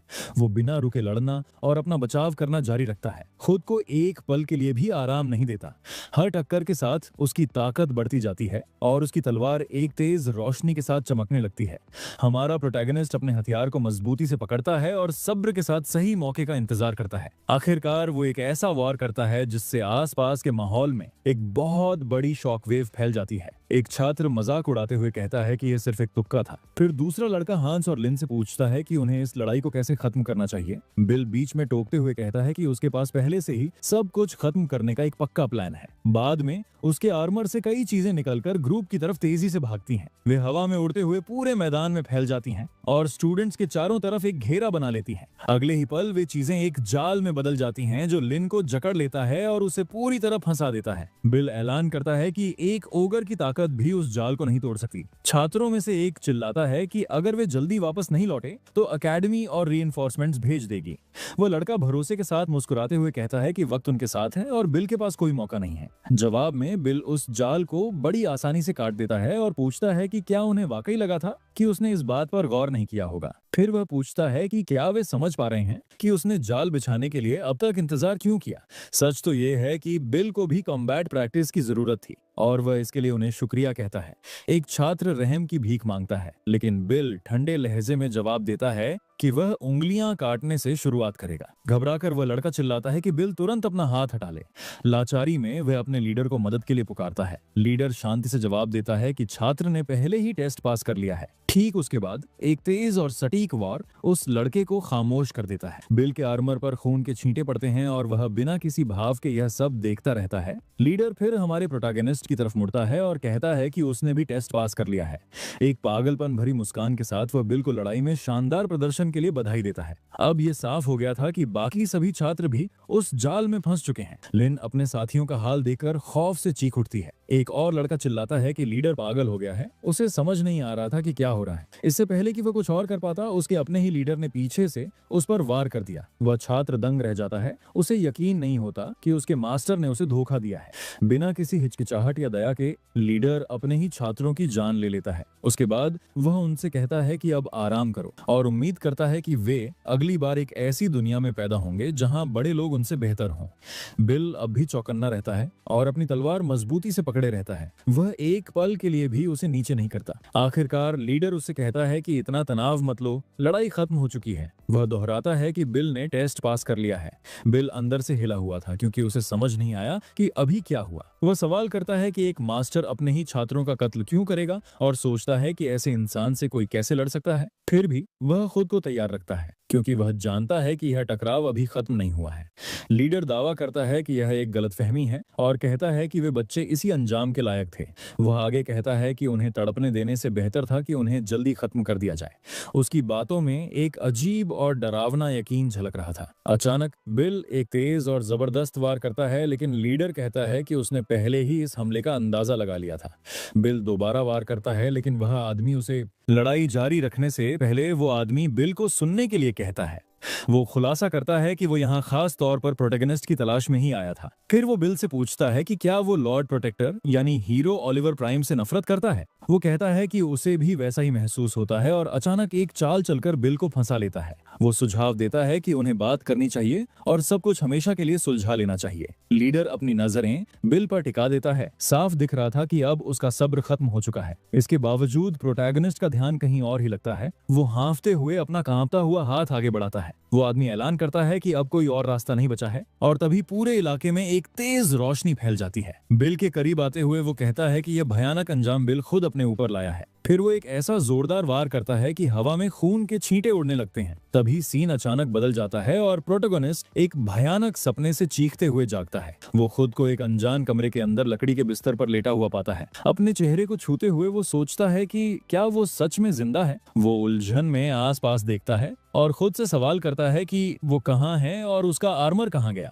वो बिस्तर के पास मेज पर रखी एक पेन उठा लेता है। बिल दरवाजा खोलता है और पेन को मजबूती से पकड़े हुए सावधानी से आगे बढ़ता है। खतरे को भांपते हुए वो एक बारीक दरार से बाहर झांकता है कि बाहर क्या हो रहा है। वहां वो देखता है कि लीडर कई लोगों से घिरा हुआ है और कोई उससे एक चाबी के बारे में पूछ रहा है। पास ही एक दूसरा आदमी बिना रुके शराब पी रहा है और ड्रैको को आवाज लगाकर और शराब लाने को कहता है। एक नौजवान सेपिया को एक क्रिस्टल देता है और वो खुशी से झूम उठती है। उस चमक से मोहित होकर वो क्रिस्टल को अपने हाथों में प्यार से थाम लेती है। ये देखकर बिल सदमे में जम जाता है और पेन पर अपनी पकड़ मजबूत कर लेता है। उसे एहसास होता है कि वो लड़की वाकई सेपिया ही है। अचानक एक आवाज आती है कि वो जाग गया है और बिल पीछे से आई आवाज से चौंक जाता है। उसकी आंखें खौफ से फटी रह जाती हैं क्योंकि उसे समझ आ जाता है कि उसे ढूंढ लिया गया है। डर में वो अपनी रक्षा के लिए पेन से अचानक हमला कर देता है। पूरा ग्रुप घबरा जाता है और चिल्लाने लगता है कि उनके बॉस पर हमला हुआ है। हालांकि ओरिएंट शांति से कहता है कि सब ठीक है और सबको वापस बैठने का हुक्म देता है। मुस्कुराते हुए वो समझाता है कि पेन के चुभने के बावजूद उसने उस वार को रोक लिया था। चिढ़कर एक लाल बालों वाला लड़का बिल पर झपटता है और पूछता है कि क्या वो चोट खाना चाहता है, क्या उसे पता भी है कि बॉस कौन है। ओरिएंट तुरंत बीच में आकर उसे शांत करता है और समझाता है कि बिल अपनी आप बीती की वजह से डरा हुआ और उलझन में है। फिर वो बिल से पूछता है कि क्या वो उसे बिना पूछे सीपिया को यहाँ लाने के लिए माफ कर सकता है। आखिरकार लीडर अपना परिचय ओरिएंट के रूप में देता है और सीधे काम की बात पर आता है। ओरिएंट फिर बिल को लॉर्ड प्रोटेक्टर को उखाड़ फेंकने के लिए अपनी फैक्शन में शामिल होने का न्योता देता है। बिल हैरान होकर सवाल दोहराता है और लीडर जवाब देता है कि बिल की काबिलियत उनके लिए एक बहुत बड़ी ताकत साबित होगी। इसके बावजूद हमारा प्रोटैगनिस्ट बिना किसी हिचकिचाहट के इस ऑफर को तुरंत ठुकरा देता है क्योंकि उसकी जिंदगी का इकलौता मकसद लॉर्ड प्रोटेक्टर को अपने हाथों से खत्म करना है। ओरिएंट शांति से सुनता है। उसके चेहरे पर एक हल्की मुस्कान आती है और वो कहता है कि वो ओरिएंट बिल के इंतकाम की आग को अच्छी तरह समझता है। हालांकि वो कहता है कि उस इंसान को हराना जिसके पास बेहिसाब ताकत है कोई आसान काम नहीं होगा। इसी वजह से ओरिएंट एक टेम्पोररी अलायंस का सुझाव देता है और कहता है कि उन्हें सिर्फ तब तक साथ मिलकर काम करना चाहिए जब तक हीरो ओलिवर हार नहीं जाता। वो बिल को भरोसा दिलाता है कि उसके बाद वो जो चाहे करने के लिए आजाद होगा। पूरा ग्रुप खामोश खड़ा बिल के जवाब का इंतजार करता है। जवाब देने के बजाय हमारा प्रोटैगनिस्ट पूरी ताकत से ओरिएंट का हाथ झटक देता है। उसका गुस्सा फूट पड़ता है और वो सवाल करता है कि क्या उसे कभी उन लोगों के साथ काम करना चाहिए जो उसके चाचा फिल को चोट पहुंचाने के जिम्मेदार हैं। अपनी आंखों में जलती नफरत के साथ वो उन सबको तुरंत चले जाने का हुक्म देता है और चेतावनी देता है कि अगर वे नहीं गए तो वो हमला कर देगा। लड़कों में से एक जोर देता है कि सब एक गलतफहमी थी, लेकिन बिल उसकी बात पर ध्यान तक नहीं देता। लीडर आगे बढ़ता है और पूछता है कि क्या वाकई सिर्फ इंतकाम ही काफी होगा। बिल बहस करने की कोशिश करता है पर ओरिएंट उसे बोलने से पहले ही टोक देता है। वो पूछता है कि क्या बिल को सच में लगता है कि वो अकेले हीरो का सामना कर सकता है। प्रोटैगनिस्ट का शरीर कांपने लगता है और वो जवाब देता है कि उसे यह अपने ही हाथों से करना होगा। उसे अपने हाथों से खून टपकने का एहसास होता है और अपनों को खोने का दर्द उसे अंदर ही अंदर खाने लगता है। बेबस होकर वो दर्द से चीखता है और गहरी निराशा में जमीन पर गिर पड़ता है। वहां घुटनों के बल बैठा बिल खुद से सवाल करता है कि इंतकाम पाने के लिए उसे कौन सा रास्ता चुनना चाहिए। वो अपने हाथ सीपिया और अपने चाचा फिल की मौत का शोक मनाता है। तभी एक दूसरा लड़का बीच में आता है और कहता है कि अब बहुत हो गया, बिल ने अपनी बात साफ कह दी है। उसी पल एक नौजवान पास आता है और कहता है कि उससे मिलकर खुशी हुई। बिल उसे उलझन में देखता है। उसकी नजर उस नौजवान के हाथों पर ठहर जाती है और वो सोचता है कि उसकी उंगलियों को क्या हुआ है। वो नौजवान अपना परिचय एड्रिक के रूप में देता है और सुझाव देता है कि बिल को बाकी की कहानी सुननी चाहिए। सीन अब एक प्रिजन की तरफ जाता है जहां जमीन पर ढेर सारे हथियार बिखरे हुए हैं। एक गार्ड कैदियों पर चिल्लाता है और उन्हें हथियार उठाकर लड़ाई के लिए तैयार होने का हुक्म देता है। एक आदमी ऐलान करता है कि जो कोई भी काउंट को लड़ाई में हरा देगा उसे आजादी मिल जाएगी। कैदियों में से एक विरोध करता है और कहता है कि वे आम लोग हैं जिन्हें लड़ने की कोई जानकारी नहीं है। वो समझाता है कि वे सिर्फ अपनी आवाज उठाना चाहते थे, लेकिन काउंट को कोई फर्क नहीं पड़ता। वो उनकी विनती को अनसुना करते हुए जंजीरों में बंधे हॉस्टेजेस को सामने लाने का आदेश देता है। कैदियों के होश उड़ जाते हैं जब वे देखते हैं कि उनके अपने परिवार वाले ही हॉस्टेजेस बने हुए हैं। काउंट खड़ा होता है और कहता है कि वो सिर्फ अपने साथियों की इज्जत करता करता है क्योंकि वे ताकतवर हैं। वो आगे समझाता है कि हथियार उठाने से पहले उसके साथी भी इन कैदियों से अलग नहीं थे। वे कभी किसान, बढ़ई और व्यापारी हुआ करते थे, पर वो कहता है कि उसे अब अतीत से कोई मतलब नहीं है। फिर वो ऐलान करता है कि अगर कैदी अपने लिए नहीं लड़ सकते तो वो उन्हें लड़ने की एक वजह देगा, और फिर वो उनमें से एक को परेशान करना शुरू कर देता है। पूरे भीड़ के सामने वो उन बेगुनाह महिलाओं को ढाल की तरह इस्तेमाल करता है। अपनी पत्नी को बचाने की हताशा में उसका पति काउंट की तरफ लपकता है, लेकिन वह निर्दयी इंसान उस औरत को अपने सामने खींच लेता है और उसे ह्यूमन शील्ड की तरह इस्तेमाल करता है। वह आदमी सदमे में जम जाता है क्योंकि उसकी पत्नी उसकी आंखों के सामने मौत के मुहाने पर खड़ी थी। बिना किसी हिचकिचाहट के काउंट अपनी तलवार उस औरत की पीठ के पार उतार देता है। अपने पति की आंखों के सामने ही वह दम तोड़ देती है और काउंट की तलवार खून से सन जाती है। वह ठंडे लहजे में दूसरों से पूछता है कि वे अब भी वहां हाथ पर हाथ धरे क्यों खड़े हैं। वह उनका मजाक उड़ाते हुए पूछता है कि क्या लड़ने के लिए उन्हें एक और धक्के की जरूरत है। आखिरकार गुस्से से पागल होकर सभी कैदी अपनी पूरी ताकत के साथ काउंट पर हमला कर देते हैं। काउंट उन्हें अपनी तरफ आते हुए बिना किसी भाव के देखता है। वह अपना हथियार हवा में उछालता है और असली जंग के लिए तैयार हो जाता है। पलक झपकते ही वहां एक मैसेकर शुरू हो जाता है और वह उन सबको हरा देता है। आखिर में वह आदमी ऐलान करता है कि कमजोरी एक पाप है और यही उनकी मौत की वजह बनी। काउंट ज़हीर, जो कभी हीरो की पार्टी का वेपन मास्टर हुआ करता था, अब रेगुलर आर्मी का सेनापति है। उसकी ताकत का कोई मुकाबला नहीं है। वह लॉर्ड प्रोटेक्टर के इलाके की हिफाजत इतनी मजबूती से करता है कि जब तक ज़हीर सत्ता में है, प्रोटेक्टर को खुद कभी सामने आने की जरूरत नहीं पड़ती। रिवॉल्यूशनरी आर्मी के सामने अब फौलाद की एक दीवार खड़ी है। बिल सवाल करता है कि क्या वे वाकई ज़हीर की सेना को हरा सकते हैं। ये सुनकर वह लाल बालों वाला लड़का बिल का मजाक उड़ाता है और उसे बेवकूफ कहता है। वह कहता है कि सीधे टकराने का मतलब है अपनी मौत को दावत देना। फिर वह बिल से पूछता है कि क्या उसे पता भी है कि वे इस वक्त कहाँ हैं। बिल आसपास देखता है और गौर करता है कि वे एक बेसमेंट में हैं, लेकिन वह लड़का उसे बीच में ही टोक देता है और बताता है कि वे एक अंडरग्राउंड टनल में हैं। तभी एक बहुत बड़ा ट्विस्ट आता है। वह सिर्फ एक सुरंग नहीं बल्कि एक पूरा अंडरग्राउंड सिटी है, जमीन के नीचे बसा एक विशाल गुप्त शहर जो साम्राज्य के हर कोने से जुड़ा हुआ है। यही क्रांति का गुप्त हथियार है, धरती के नीचे फैला एक ऐसा जाल जिससे वे कहीं भी और कभी भी हमला कर सकते हैं। लीडर ऐलान करता है कि वे इसी शहर की सुरंगों का इस्तेमाल करके ज़ाहिर का शिकार करेंगे। सीन अब ट्रेनिंग ग्राउंड की तरफ जाता है। बिल अपनी पूरी आत्मा और ताकत झोंककर एक ट्रेनिंग डमी पर हमला करता है। बदकिस्मती से उसकी लकड़ी की तलवार उछलकर उसके हाथ से दूर जा गिरती है। बिना किसी संकोच के कमांडर कहता है कि बिल के पास कोई टैलेंट नहीं है। फिर कमांडर उसे रिवॉल्यूशनरी टीम में शामिल होने के लिए कहता है और वादा करता है कि अगर वह जुड़ता है तो वह उसे 100 टेक्निक्स सिखाएगा। वह आगे समझाता है कि बिल का लालच उसकी जान ले लेगा। बिल बिना कोई जवाब दिए शांति से खड़ा होता है और अपनी तलवार उठा लेता है। अचानक बिल कमांडर से पूछता है कि माना को कैसे इकट्ठा किया जाता है। कमांडर अनजान बनने का नाटक करता है और कहता है कि उसे किसी मेड से पूछना चाहिए, उससे नहीं। लेकिन बिल पलटकर जवाब देता है कि उसने खुद कमांडर को अपने स्टूडेंट को मारते समय माना का इस्तेमाल करते देखा था। यह सुनकर कमांडर दंग रह जाता है, उसकी आंखें फटी रह जाती हैं और वह हैरानी से पूछता है कि क्या बिल वाकई माना को देख सकता है। तभी कमांडर पागलों की तरह हंसने लगता है और बिल की तारीफ करता है। वो कहता है कि बिल के पास सोर्ड स्किल्स की कमी है, लेकिन इससे कोई फर्क नहीं पड़ता क्योंकि वो माना देख सकता है। वो बहुत खुश होकर कहता है कि अब बिल को तलवारबाजी सिखाना मजेदार होगा। एक विशाल मॉन्स्टर को उठाए हुए वो बताता है कि वो अभी काफी बिजी है और उसे हीरो एकेडमी जाना है। वो आखिर में कहता है कि वैसे भी वो एक स्पाई है। इसी बीच सीन काउंट ज़ाहिर के इलाके की तरफ जाता है जहां साम्राज्य की मिलिट्री मशीन हरकत में आती है। एक ट्रूप कमांडर कड़े आदेश देता है कि सब लोग 3 स्क्वाड्स में बंट जाएं और तलाश शुरू करें। किसी भी संदिग्ध को देखते ही तुरंत सिग्नल मैजिक का इस्तेमाल करें। सैनिक एक साथ जवाब देते हैं, समझ गए। उनका अनुशासन क्रांतिकारियों से बिल्कुल अलग है। साम्राज्य की फौज ऑर्गेनाइज्ड और बेरहम है, लेकिन क्रांतिकारी जानते हैं कि उन्हें चोट कहां पहुंचानी है। क्रांतिकारियों की चाल सामने आती है। एक क्रांतिकारी ऐलान करता है कि वे गेरिला वॉरफेयर के जरिए दुश्मन की हिम्मत तोड़ देंगे और फिर खेल शुरू होता है। सुरंगों में स्क्वाड्स पर अचानक हमले होते हैं और वे पूरी तरह खत्म हो जाते हैं। सिग्नल मैजिक काम नहीं कर पाता और फौज में डर फैल जाता है।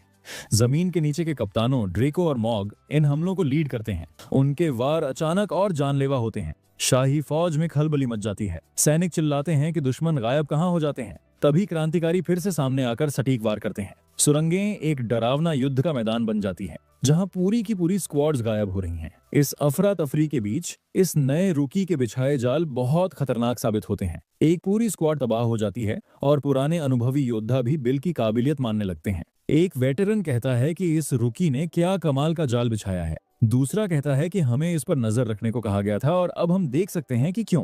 क्रांतिकारी सैनिकों को ताना मारते हैं कि अपने हथियार डाल दो और अपने आर्मर उतार दो। तभी भूरे बालों वाले लड़के को एक विशालकाय आदमी दिखता है जो ऐसा लगता है जैसे उसे किसी बात की फिक्र ही नहीं है। एक ब्लॉन्ड लड़का आगे बढ़ता है और कहता है कि वो इस खून खराबे को शांति से खत्म करना चाहता है। तभी उसका साथी पीछे हटने के लिए चिल्लाता है। जब वे मुड़ते हैं तो वो विशाल आदमी पहले ही उसके सिर पर वार करने की तैयारी में था। बस एक झटके में वो नाइट उस लड़के को पेड़ की टहनी की तरह काट देता है। बिल और उसका साथी सन्न रह जाते हैं। उन्हें समझ नहीं आता कि अभी क्या हुआ। ब्लॉन्ड लड़का लड़ाई के लिए तैयार होने को चिल्लाता है और चेतावनी देता है कि उनका सामना एक मॉन्स्टर से है और उस पर मामूली चालाकी काम नहीं करेगी। वो नाइट उन्हें ऐसे घूरता है जैसे कोई शिकारी अपने शिकार को देखता है। बिल तुरंत अपना स्टांस लेता है और गौर करता है कि इस नाइट का माना उनके कमांडर के बराबर या उससे भी ज्यादा है। रेवोल्यूशनरी आर्मी अब पूरी तरह तबाह होने की कगार पर है। एक विशाल और साए जैसा डरावना इंसान गिरे हुए सैनिक के ऊपर खड़ा है, जबकि बाकी सब सिर्फ सन्न होकर उसकी इस भयानक ताकत को देख रहे हैं। दूर से फीमेल कमांडर इस कत्लेआम को होते हुए देख रही है और उसके चेहरे पर गहरी चिंता साफ नजर आ रही है। बस एक नजर ही उसे सच बताने के लिए काफी थी। वो विशाल शरीर, वो डरावना और जरूरत से ज्यादा बड़ा हथियार। कमांडर का डर अब सच साबित हो चुका था। वो कोई और नहीं बल्कि कीसुम था, जो जालिम जाहिर का सबसे खास आदमी और बेहिसाब ताकत का प्रतीक था। कमांडर फौरन समझ गई कि उससे सीधे टकराना खुदकुशी से कम नहीं होगा। उनकी अभी की ताकत के हिसाब से उसकी पूरी फौज गाजर मूली की तरह काट दी जाएगी। मैदान में उसके सैनिक एक के बाद एक ढेर हो रहे थे, लेकिन उसने हिम्मत नहीं हारी, बल्कि उसकी आंखों में एक मजबूत फैसला चमक उठा। उसने बिना किसी हिचकिचाहट के आदेश दिया कि बाएं और दाएं फैल जाओ और फ्लैंक फॉर्मेशन बनाओ। सैनिक अपनी कमांडर पर पूरा भरोसा करते हुए तुरंत हरकत में आ गए। मैदान में धूल उड़ाते हुए वे दो हिस्सों में बंट गए। लड़ाई और तेज हो गई क्योंकि उन्होंने किसुम को दोनों तरफ से घेर लिया था। योजना साफ थी, दुश्मन की ब्लाइंड स्पॉट से हमला करके उसका ध्यान भटकाना ताकि उसकी रफ्तार और रिएक्शन कम हो जाए। और उसी पल का फायदा उठाकर कमांडर ने हमला किया। वो एक घिरे हुए सैनिक के शरीर को पायदान की तरह इस्तेमाल करते हुए हवा में उछली और अपनी तलवार तान दी, लेकिन उस जल्लाद किसुम ने तुरंत पलटवार किया और अपना हथियार इतनी जोर से घुमाई कि कमांडर दूर जा गिरी और उसका खंजर चकनाचूर हो गया। फिर भी उसका हमला अपना काम कर चुका था। उसने खुद को चोट पहुंचाकर वो मौका बना लिया था जिसकी जरूरत थी। उसने चिल्लाकर सिग्नल भेजा। कमांडर ने जानबूझकर खुद को उस दैत्य से दूर कर लिया था। तभी बिल, जो घात लगाकर बैठा था, अपना हाथ उठाता है। उसके हाथ पर बंधी एक डिवाइस तेज गर्मी के साथ चमकने लगती है। कहानी अब थोड़ा पीछे एक वर्कशॉप के सीन पर जाती है। बिल एक मास्टर कारीगर के पास खड़ा होकर अपना पुराना सवाल पूछता है। एक्सप्लोसिव एमिनेशन पर चर्चा करते हुए वो पूछता है कि गोलों में सीधे माना क्यों नहीं भरा जाता। पास खड़ा अनुभवी इंजीनियर बास्कार, जो आर्टिलरी इंजीनियर्स का कैप्टन है, बड़े ध्यान से उसकी बात सुनता है। वो समझाता है कि बारूद बहुत ही नाजुक और अनस्टेबल होता है। दूसरे हथियारों की तरह इसमें सीधे माना डालना सुरक्षित नहीं है। उसने आगे बताया कि यह मुमकिन तो है, लेकिन इसके लिए नमी, तापमान और हवा के दबाव पर ऐसा कंट्रोल चाहिए जो उनकी तकनीक के बस के बाहर है। बसकार दावे के साथ कहता है कि उनकी मशीनों से ये काम कोई नहीं कर सका, और अगर कोई ऐसा कर दिखाए तो वो इंसान नहीं बल्कि भगवान होगा।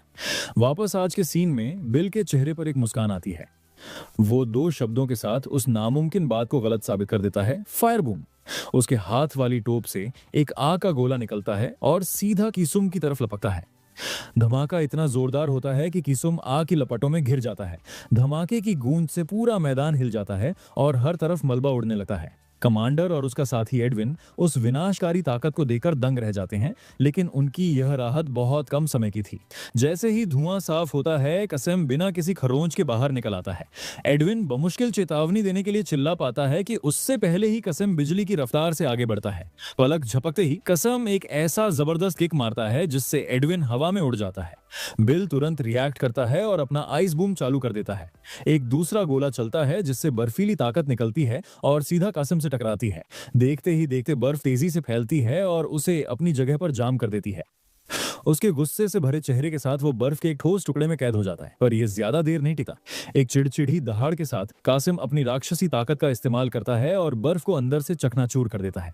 आजाद होते ही वो सीधा बिल पर हमला करने के लिए झपटता है। बिल शांति से हालात को समझता है। उसके हथियार जल्दबाजी में बनाए गए थे और कासिम जैसे दुश्मन के लिए उनकी ताकत अभी भी कम है। फिर भी वो पीछे नहीं हटा। जैसे ही वो अगला राउंड तैयार करता है, कमांडर घबराकर चिल्लाती है, एडविन, बिल को बचाओ। चोटिल होने के बावजूद एडविन तुरंत आदेश मानता है।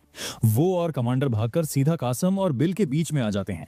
वे सच जानते हैं कि इस जंग में सिर्फ बिल के पास ही असली फायर पावर है। कमांडर करीब आती है पर कसम उसे भाव तक नहीं देता। उसकी नजरें सिर्फ बिल पर टिकी हैं। कमांडर समझ जाती है कि वो बहुत देर कर चुकी है, इसलिए वो तुरंत अपनी चाल बदलती है और जमीन पर अपना हाथ मारती है। अचानक असैम के पैरों के नीचे की जमीन धंस जाती है। वो एक ट्रैप में जा गिरता है और उसका हमला वहीं रुक जाता है। इससे पहले कि कोई कुछ समझ पाता, एक और शख्स मैदान में उतरता है और जोर जोर से हंसने लगता है। बिल उसे देखकर हैरान रह जाता है। ये ड्रेको है। उसके कंधे पर मॉग नाम का एक छोटा सा जीव बैठा है। ड्रेको घमंड से कहता है, तो ये है वो मशहूर नया लड़का। ये तो कुछ खास नहीं लग रहा। बाकी सबको उसके आने से राहत मिलती है क्योंकि वो ओरियन का जीनियस माना जाता है। लेकिन कमांडर उसे आगाह करती है, ड्रेको चौकन्ने रहो, ये जाहिर का दायां हाथ और नाइट्स का कैप्टन कासिम है। ये सुनकर ड्रेको पहले तो सन्न रह जाता है, पर फिर खुशी से पागल होकर हंसने लगता है कि उसने बड़ा शिकार फंसा लिया है। पर अगले ही पल उसकी सारी हेकड़ी निकल जाती है। कासिम बड़ी आसानी से उस गड्ढे से बाहर छलांग लगाता है। ड्रेको की आंखें फटी रह जाती हैं और वो सोचता है कि यह कैसा शरीर है। कासिम किसी टूटे तारे की तरह जमीन पर गिरता है। उसका गिरना एक जबरदस्त शॉक वेव पैदा करता है जो सबको दूर फेंक देता है। तुम लोग मुझे चिढ़ा रहे हो, कासिम नफरत से गरजता है। उसके चारों ओर काली ताकत घूमने लगती है। वो कहता है कि मैं तुम्हें जल्दी नहीं मारूंगा, पहले तुम्हारी टांगें तोड़ूंगा और फिर तुम्हारे शरीर की एक एक हड्डी पीस डालूंगा। जैसे ही वो हमला करने बढ़ता है, बिल अपना तीसरा गोला तैयार करता है जो सुनहरी बिजली से चमक रहा है। इससे पहले कि वो फायर कर पाता, ड्रेको उसे झटके से एक तरफ खींच लेता है और कासिम के वार से बचाता है। ड्रेको गुस्से में बिल पर चिल्लाता है कि इतनी करीब से गोली चलाना पागलपन है। पर बिल को यकीन है कि उसके फायर बूम और आइस बूम नाकाम नहीं हुए थे। उन्होंने बस अपना काम शुरू किया है। जैसा बिल ने सोचा था, धमाकों ने वैसा काम नहीं किया। ड्रेको पसीने पसीने हो गया और बुरी तरह चिढ़ गया। अब बहुत हुआ बकवास, इसे मुझ पर छोड़ दो, कहते हुए वो बिना सोचे समझे आगे बढ़ गया। मॉग उसके कंधे से कूदकर बिल के पास आ गिरा और बिल के पैरों के नीचे एक चमकता हुआ घेरा बना दिया। बिल चौंक कर ऊपर देखने लगा। सब लोग मुझसे दूर हो जाओ, ड्रेको चिल्लाया। मैं इसे खुद संभाल लूंगा। कासिम मजाक उड़ाते हुए बोला, सब मिलकर भी कुछ नहीं कर पाए, अब अकेले लड़ोगे? तुम अभी बहुत बच्चे हो अपनी औकात समझने के लिए। ड्रेको अपना फावड़ा घुमाते हुए बोला, एक ही काफी है। फिर उसने उसे जमीन पर दे मारा और चिल्लाया, हेल्प इट। जमीन फट गई और एक विशाल खाई ने कासिम को पूरा निगल लिया, जबकि ड्रेको एक ऊंचे खंभे पर सुरक्षित खड़ा रहा। कासिम अंधेरे में गिरते हुए गुस्से से दहाड़ा कि वो वापस ऊपर चढ़ाएगा, पर तभी खंदक की दीवारें हिलने लगीं और आपस में जुड़ गईं, जिससे वो गहराई में दफन हो गया। ड्रेको हांफते हुए मुस्कुराया, काम कर गया। सबको पीछे हटते देख वो भी जाने लगा, पर फिर रुक गया। बिल अब भी वहीं खड़ा था। ड्रेको उस पर चिल्लाया, मैंने भागने के लिए सुरंग बना दी है, ये जादुई मिट्टी ज्यादा देर नहीं टिकेगी, जल्दी चलो। बिल ने धीरे से कहा, मैंने सुन लिया। तभी अचानक गड्ढे के अंदर कासिम का कोई नामो निशान नहीं मिला। ड्रेको उलझन में पड़ गया। तभी नीचे से एक भयानक दहाड़ सुनाई दी। कासिम पहले से भी ज्यादा ताकतवर नीले साये में लिपटा हुआ बाहर निकला। ड्रेको ने बिल को भागने के लिए कहा, पर बिल शांत रहा। उसकी आंखें नीली चमकने लगीं क्योंकि उसकी माना सींग शक्ति एक्टिवेट हो चुकी थी। उसकी नजर में कासिम अब ऊर्जा का एक बेकाबू तूफान था। बिल ने उसकी हर हरकत को ट्रैक किया। जैसे ही कासिम झपटा, बिल ने अपना थंडर बूम चला दिया। बिजली की लहर कासिम के सीने को चीरती हुई निकल गई और उसे वापस खाई में फेंक दिया। कासिम अपने सीने में हुए छेद को देखता रह गया। उसे समझ नहीं आया कि यह क्या हुआ। झटके से वो पीछे गिरा, पर जैसे ही लगा कि वो गिर जाएगा, उसने खाई की दीवार पर पैर मारकर खुद को हवा में उछाल दिया। वो बिजली जैसी फुर्ती से ऊपर आया और अपना हथियार बिल की तरफ घुमाया। बिल को संभलने का मौका भी नहीं मिला। वो उस दैत्य की रफ्तार देखकर दंग रह गया। कासिम चिल्लाया कि वो उन सबको धूल में मिला देगा और एक जोरदार वार किया, लेकिन हथियार सिर्फ खाली हवा में चला। एक जबरदस्त शॉक वेव उठी जिसने हवा को हिला दिया। कासिम सन्न रह गया क्योंकि उसका वार खाली गया था। उसने नीचे देखा तो वहां एक गड्ढा था जहां कुछ पल पहले बिल खड़ा था। उसी समय बिल का लाल बालों वाला साथी जिसने उसे बचाया था गुस्से में वहां पहुंचा। ड्रेको पागलों की तरह चिल्लाया, तू पागल है क्या? क्या तुझे सच में अपनी बहादुरी दिखानी जरूरी है? बिल ने उस पर ध्यान नहीं दिया, पर ड्रेको चिल्लाता रहा कि अब नाटक बंद करो और पीछे हटो ताकि हम फिर से तैयारी कर सकें। उसने जोर देकर कहा कि अभी उनकी ताकत कासिम को हराने के लिए काफी नहीं है। इधर बिल के दिमाग में एक नई चाल बन रही थी। उसने सोचा कि उन्हें माना स्टोन का स्टॉक बढ़ाना होगा। उसके दिमाग में ट्रोल ब्लड को एक कैटलिस्ट की तरह इस्तेमाल करने और कॉम्पैक्ट माना बाइंडर के जरिए ऊर्जा को दबाने का ख्याल आया। माना को और भी ज्यादा ताकतवर बनाने और उसकी मारक क्षमता को बढ़ाने के लिए बिल ने अपनी पूरी डेंसिटी का इस्तेमाल करने का सोचा। दूसरी तरफ मैदान में कासिम पागलपन में अपना सिर पीछे झुकाकर दहाड़ मार रहा है और गुस्से में अपना हथियार चारों तरफ घुमाते हुए उन्हें बाहर आने के लिए ललकार रहा है। इस बीच बिल और ड्रेको साए की तरह अंधेरे में गायब हो जाते हैं। बिल जानता है कि यह लड़ाई काफी नहीं थी, पर उसने मन ही मन कसम खाई कि अगली बार सब कुछ अलग होगा। उसकी आंखों में एक मजबूत फैसला चमक उठा और उसने सोचा कि अगली बार जब हम मिलेंगे तो मैं पक्का इसका बारबेक्यू बना दूंगा। बाद में अपने बेस पर पहुंचने के बाद रेजिस्टेंस कैप्टन उनकी मेहनत की तारीफ करते हैं और कहते हैं कि बिल और ड्रेको दोनों ने बहुत बढ़िया काम किया। सब लोग एक बड़े मैप के पास जमा होते हैं। कैप्टन जंग का जायजा लेते हुए मानते हैं कि कासिम के अचानक आने से काफी नुकसान हुआ, लेकिन वे पूरी तरह तबाह होने से बाल बाल बच गए। वे सिर झुकाकर दोनों का शुक्रिया अदा करते हैं। ड्राइको मजे में अपना हाथ बिल के कंधे पर रखता है, पर बिल को इन तारीफों से कोई फर्क नहीं पड़ता। सीधा मुद्दे की बात पर आते हुए बिल ने कैप्टन से पूछा कि अगला कदम क्या है। कैप्टन हंसते हुए कहते हैं कि इतनी जल्दी मत करो, मैं वही समझाने वाला था। वे मैप की तरफ इशारा करते हुए ऑपरेशन के पहले हिस्से शैडो रिकॉनेसेंस यूनिट के बारे में बताते हैं। कैप्टन समझाते हैं कि हमें बहुत ज्यादा लोगों की जरूरत नहीं है। हमारा असली मकसद साइकोलॉजिकल वॉरफेयर यानी दिमागी जंग है। दुश्मन को हर वक्त खौफ में रखना है ताकि उन्हें पता ही न चले कि हमला कब और कहां होगा। वे मैप पर एक निशान रखे हुए कहते हैं कि पहला वार ईस्टर्न फॉरेस्ट में होगा। जैसे ही वे बोलते हैं, एक सीन दिखता है जहां उनकी सेना अंधेरे जंगलों में दुश्मन पर घात लगाकर हमला करती है और वहां खलबली मच जाती है। फिर वे दूसरा निशान लगाते हैं कि अगला हमला उत्तर दिशा से होगा। स्क्रीन पर एक डरावना मंजर दिखता है जहां एक सैनिक चीखते हुए जमीन पर गिर पड़ता है, जो इस गुरिल्ला स्ट्राइक की तबाही का एक छोटा सा नमूना था। फिर कैप्टन इस दिमागी खेल का सबसे जरूरी हिस्सा बताते हैं कि एक दुश्मन सैनिक को जानबूझकर जिंदा छोड़ दिया जाएगा। नीचे एक डरा हुआ सैनिक जान बचाने के लिए जंगल में भागता हुआ दिखता है। ठंडे अंदाज में कैप्टन समझाते हैं कि यही अकेला बचा हुआ सैनिक बाकी फौज में डर की चिंगारी फैलाएगा। रणनीति बिल्कुल वैसी ही काम करती है जैसा सोचा गया था। किले के अंदर आधी रात को सैनिक घबराकर फुसफुसाते हुए खबरें फैला रहे हैं कि 7वीं प्लाटून भी साफ हो गई। यह अफवाहें जंगल की आग की तरह फैल जाती हैं। एक सैनिक दबी आवाज में कहता है कि सिर्फ डेमियन नाम का आदमी ही जिंदा बचकर लौट पाया है। पेट्रोल ड्यूटी अब एक बुरा सपना बन चुकी है और यह सब उन मिट्टी के चूहों की वजह से हो रहा है। कैप्टन की आवाज पीछे से सुनाई देती है कि सैनिकों के लिए यह दीवारें सुरक्षा का प्रतीक हैं, लेकिन हमारे लिए नहीं। अब अंडरग्राउंड असॉल्ट यूनिट हरकत में आ चुकी है। ड्रेको हाथ बांधे एक मजेदार मुस्कान के साथ खड़ा है, जैसे वो अगले धमाके के लिए पूरी तरह तैयार हो। जमीन के ऊपर खलबली मच गई है क्योंकि सैनिकों को अपने पैरों के नीचे तेज झटके महसूस हो रहे हैं।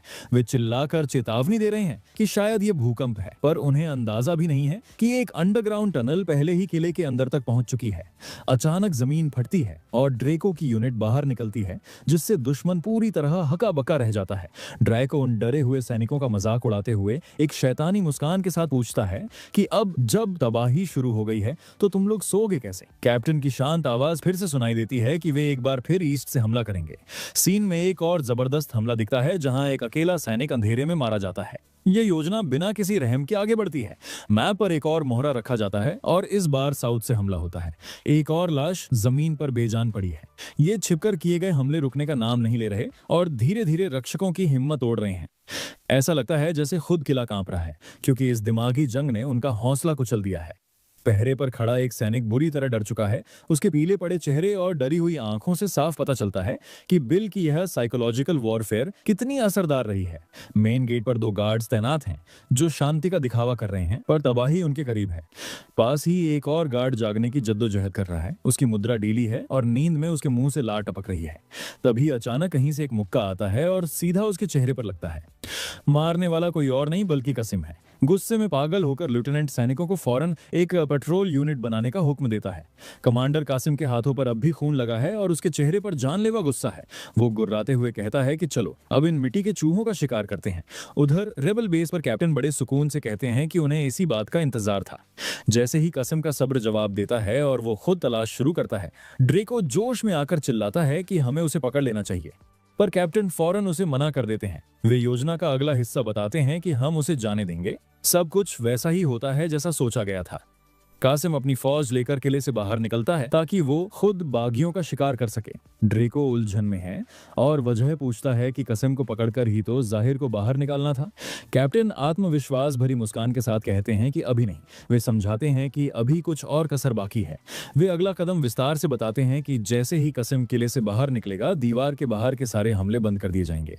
सीन में दिखता है कि कासिम बुरी तरह चिढ़ चुका है और अपने आदमियों को और गहराई से तलाश करने का हुक्म दे रहा है। उसे खबर भी नहीं है कि वो बागियों के हाथों की कठपुतली बना हुआ है। काफी ढूंढने के बाद भी उसे कुछ नहीं मिलता और वो गुस्से में दहाड़ता है। कैप्टन आगे समझाते हैं कि जब तक कासिम बाहर अपना वक्त बर्बाद कर रहा है, बिल और उसकी यूनिट किले के अंदर की खाली सड़कों पर आजादी से घूम रहे हैं। उनका रास्ता साफ है, उनका रास्ता पूरी तरह साफ है। कासिम के एक एक करके सारे ऑफिसर्स खत्म किए जा रहे हैं। ये ऑपरेशन अब अपने सबसे खतरनाक मोड़ पर पहुंच चुका है, क्योंकि बिल की टीम दुश्मन के पूरे कमांड चेन को जड़ से उखाड़ रही है। कैप्टन शतरंज की एक गोटी गिराते हुए पूरी रणनीति समझाते हैं। सबसे पहले उन्होंने एक ऐसे अनजाने और न रुकने वाले खौफ की अफवाह फैलाई जिससे सैनिक घबरा जाएं। फिर वो दूसरी गोटी गिराते हैं और बताते हैं कि बिना रुके हमलों से उन्होंने सैनिकों की नींद उड़ा दी, जिससे वे दिमागी तौर पर पूरी तरह थक गए और हर वक्त डरे रहने लगे। और आखिर में, जैसा कि एक मरे हुए ऑफिसर की तस्वीर से साफ है, अब उनके बड़े अफसर भी मारे जा रहे हैं। ये आखिरी हमला उनके पूरे कमांड चेन को पूरी तरह तोड़ देता है। शतरंज का उदाहरण देते हुए कैप्टन समझाते हैं कि कासिम पहले अपने सैनिकों को डर के दम पर काबू में रखता था, लेकिन अब एक अनजाने दुश्मन का डर इतना बढ़ गया है कि उसका कंट्रोल खत्म हो रहा है और उसके प्यादे एक एक करके अंधेरे में गायब हो रहे हैं। इस नाकामी की कीमत बहुत भारी थी। कासिम को अपने सुपीरियर के सामने शर्मिंदगी से घुटनों के बल बैठना पड़ा। एक ठंडी और कड़क आवाज उसका नाम पुकारती है। कांपते हुए कासिम जवाब देता है। उसका सुपीरियर कोई और नहीं बल्कि खतरनाक काउंट जाहिर है, जो सोने और बैंगनी रंग के शाही लिबास में अपने सिंहासन पर बैठा है। जाहिर निराशा भरे अंदाज में कहता है कि सुनने में आया है कि वहां हालात बहुत बिगड़ गए हैं और तुम्हारे बारे में अफवाहें अच्छी नहीं हैं। वो उसे और फटकारते हुए पूछता है कि क्या अब तुम्हारे सैनिक तुम्हारी बात भी नहीं मानते। जाहिर सीधे कहता है कि उसे कमजोर समझा जा रहा है। ये सुनकर कासिम घबरा जाता है और अपनी सफाई देते हुए कहता है कि भला किसकी हिम्मत है जो आपके द्वारा चुने गए कासिम को नीचा दिखाए। लेकिन काउंट जाहिर पर इसका कोई असर नहीं होता। वो बड़े आराम से एक कागज पढ़ते हुए अपनी उंगलियां छटकाता है और फिर अचानक बिना किसी चेतावनी के उस कागज को हाथ में मरोड़ देता है। तभी उसके शरीर से लाल ऊर्जा का एक भयानक धमाका निकलता है जो सीधा कासिम के सीने पर लगता है और उसे फर्श पर दूर फेंक देता है। जाहिर बर्फीली नजरों से उसे देखते हुए पूछता है कि क्या मुझसे कोई गलती हुई है। दर्द से तड़पते हुए कासिम सिर्फ इतना ही कह पाता है कि उसका यह मतलब नहीं था और वो माफी मांगता है। जाहिर नफरत से कहता है कि मैंने तुम जैसे बेवकूफ को उस जगह पर एक खास वजह से रखा था। वो कांपते हुए कमांडर को अपना आखिरी हुक्म देता है कि साबित करो कि तुम किसी काम के हो। वापस बागियों के पास कैप्टन अपनी रणनीति पूरी करते हुए एक आखिरी सवाल पूछते हैं कि कासिम का सामना सीधा कौन करेगा। वे उन लोगों की तरफ देखते हैं जिन्होंने कासिम की असली ताकत अपनी आंखों से देखी है। खुद लड़ चुके ड्रेको ने भी कासिम की ताकत को लेकर दी गई जानकारी से पूरी तरह सहमति जताई। 1000%। वो आंखें फाड़कर कहता है, कासिम एक असली राक्षस है। जैसे ही बाकी लोग अपने सबसे ताकतवर लड़ाकों के नाम देना शुरू करते हैं, बिल आगे आता है और बड़े ही शांत अंदाज में सबको रोकते हुए कहता है कि वो यह काम खुद करेगा। उसकी नजरें एकदम टिकी हुई हैं और वो पूरे ग्रुप से कहता है कि वो कासिम को संभाल सकता है। ड्रेको को तो अपनी कानों पर यकीन ही नहीं होता। वो अपने हाथ हवा में उछालते हुए चिल्लाता है कि आखिर कैसे और किस चीज के दम पर। वो बिल को उनकी पुरानी हार याद दिलाता है और कहता है कि उनकी पहली मुलाकात में कासिम को बिल के हमलों से कोई फर्क तक नहीं पड़ा था। कैप्टन बड़े गौर से बिल को देख रहे हैं। उनकी तेज आंखें समझ जाती हैं कि बिल के इस भरोसे के पीछे कोई गहरा राज है। बिल शांति से जवाब देता है कि पिछली बार मैं इसलिए फेल हुआ क्योंकि वो जादुई गोलियां मैंने मौके पर ही बनाई थीं। उसकी आंखें और भी ठंडी हो जाती हैं। वो अपना सबसे बड़ा पता खोलते हुए कहता है कि इस बार बात अलग है क्योंकि अपग्रेड्स पूरे हो चुके हैं। सीन में उसका नया हथियार दिखता है जो धातु का बना एक भारी और ताकतवर सिलेंडर जैसा है। ड्राइको अब भी नहीं मानता और अपना आपा खोकर चिल्लाता है कि अगर इस बार भी काम नहीं बना तो क्या। कैप्टन का चेहरा भी गंभीर हो जाता है क्योंकि रिस्क बहुत बड़ा है।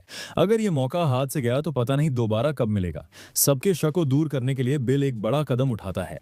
वो अपना हाथ मजबूती से स्ट्रैटेजी टेबल पर रखता है और सबके सामने एक खतरनाक शर्त रखता है। वो सबकी आंखों में आंखें डालकर एक कसम खाता है कि अगर मैं फेल हुआ तो मैं अपना दायां हाथ दे दूंगा। उसकी इस कसम को सुनकर पूरे कमरे में सन्नाटा छा जाता है। ड्रेको इस बात को सुनकर दंग रह जाता है और अपना मुंह फेरते हुए कहता है कि उसे अपने हाथ की जरूरत नहीं है। तभी अचानक कैप्टन जोर जोर से हंसने लगते हैं जिससे ड्रेको उलझन में पड़ जाता है। कैप्टन को हंसता देख बिल भी थोड़ा मुस्कुराता है और इस चुनौती को मान लेता है। खुद को संभालते हुए कैप्टन फिर से गंभीर हो जाते हैं और बिल पर पूरा भरोसा जताते हुए पूछते हैं, तो बताओ क्या प्लान है। सीन बदलता है। बागियों के प्लान के मुताबिक कासिम एक सुनसान जंगल के रास्ते पर अकेला चल रहा है और अपने दुश्मनों को ढूंढ रहा है। अचानक वो रुक जाता है। उसे किसी के होने का एहसास होता है। उसके सामने वही दो लोग खड़े हैं जिनका वो शिकार करना चाहता था। कासिम का चेहरा गुस्से से बिगड़ जाता है और वो गुर्राते हुए कहता है, आखिरकार हम मिल ही गए तुम मिट्टी के चूहों। पर बिल पूरी तरह तैयार है। वो अपना सबसे शानदार आविष्कार बाहर निकालता है जो बिल्कुल आयरन मैन के रिपल्सर जैसा दिखता है और उसे कासिम की तरफ तान देता है।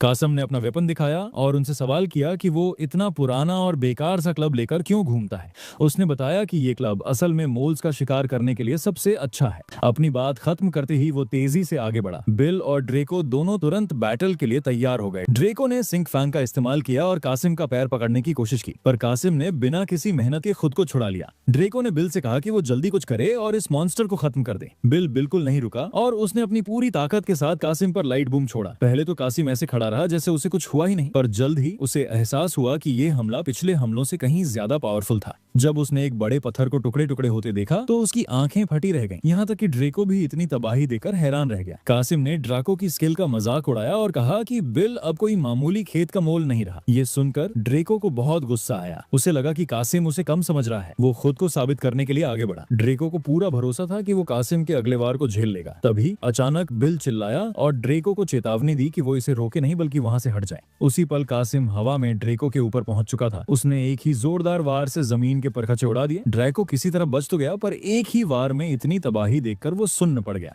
जमीन पर गिरते ही ड्रेको ने बिल से कहा कि कासिम की ताकत बहुत ज्यादा है और फिलहाल पीछे हटना ही एकमात्र ऑप्शन है। पीछे हटे हुए ड्रेको ने पूछा कि बिल को कैसे पता चला कि कासिम ने अपने क्लब में माना डाल दिया है। ड्रेको को यह नहीं पता था कि बिल असल में माना को देख सकता है। बिल ने बात घुमा दी और ड्रेको को सावधान रहने को कहा, क्योंकि कासिम उनके पीछे पहुंच चुका था। इससे पहले कि कासिम फिर से हमला करता, ड्रेको अपनी स्किल का इस्तेमाल करके जमीन के नीचे चला गया और हमले से बच गया। कासिम को अब चिढ़ होने लगी थी, क्योंकि वो दोनों बार बार छिप रहे थे। तभी अचानक ड्रेको और बिल उसके पीछे से निकले और बिल ने फायर बूम छोड़ा। एक बहुत बड़ा आग का गोला आगे बढ़ा और कासिम को पीछे से लगा। कासिम आगे की तरफ भागा और बोला कि बिल की आग बहुत गर्म है। बिल ने शांति से सब देखा और समझ गया कि मामूली हमलों का कासिम पर कोई खास असर नहीं हो रहा। ड्रेको ने उसे ग्राउंड पॉप से रोकने की कोशिश की, पर कासिम ने अपनी ताकत से पत्थर को कुचल दिया। ड्रेको फिर से जमीन के नीचे छिप गया। इस बार कासिम का गुस्सा फूट पड़ा। उसने अपने पैर में मने भरा और इतनी जोर से जमीन पर मारा कि धरती फट गई।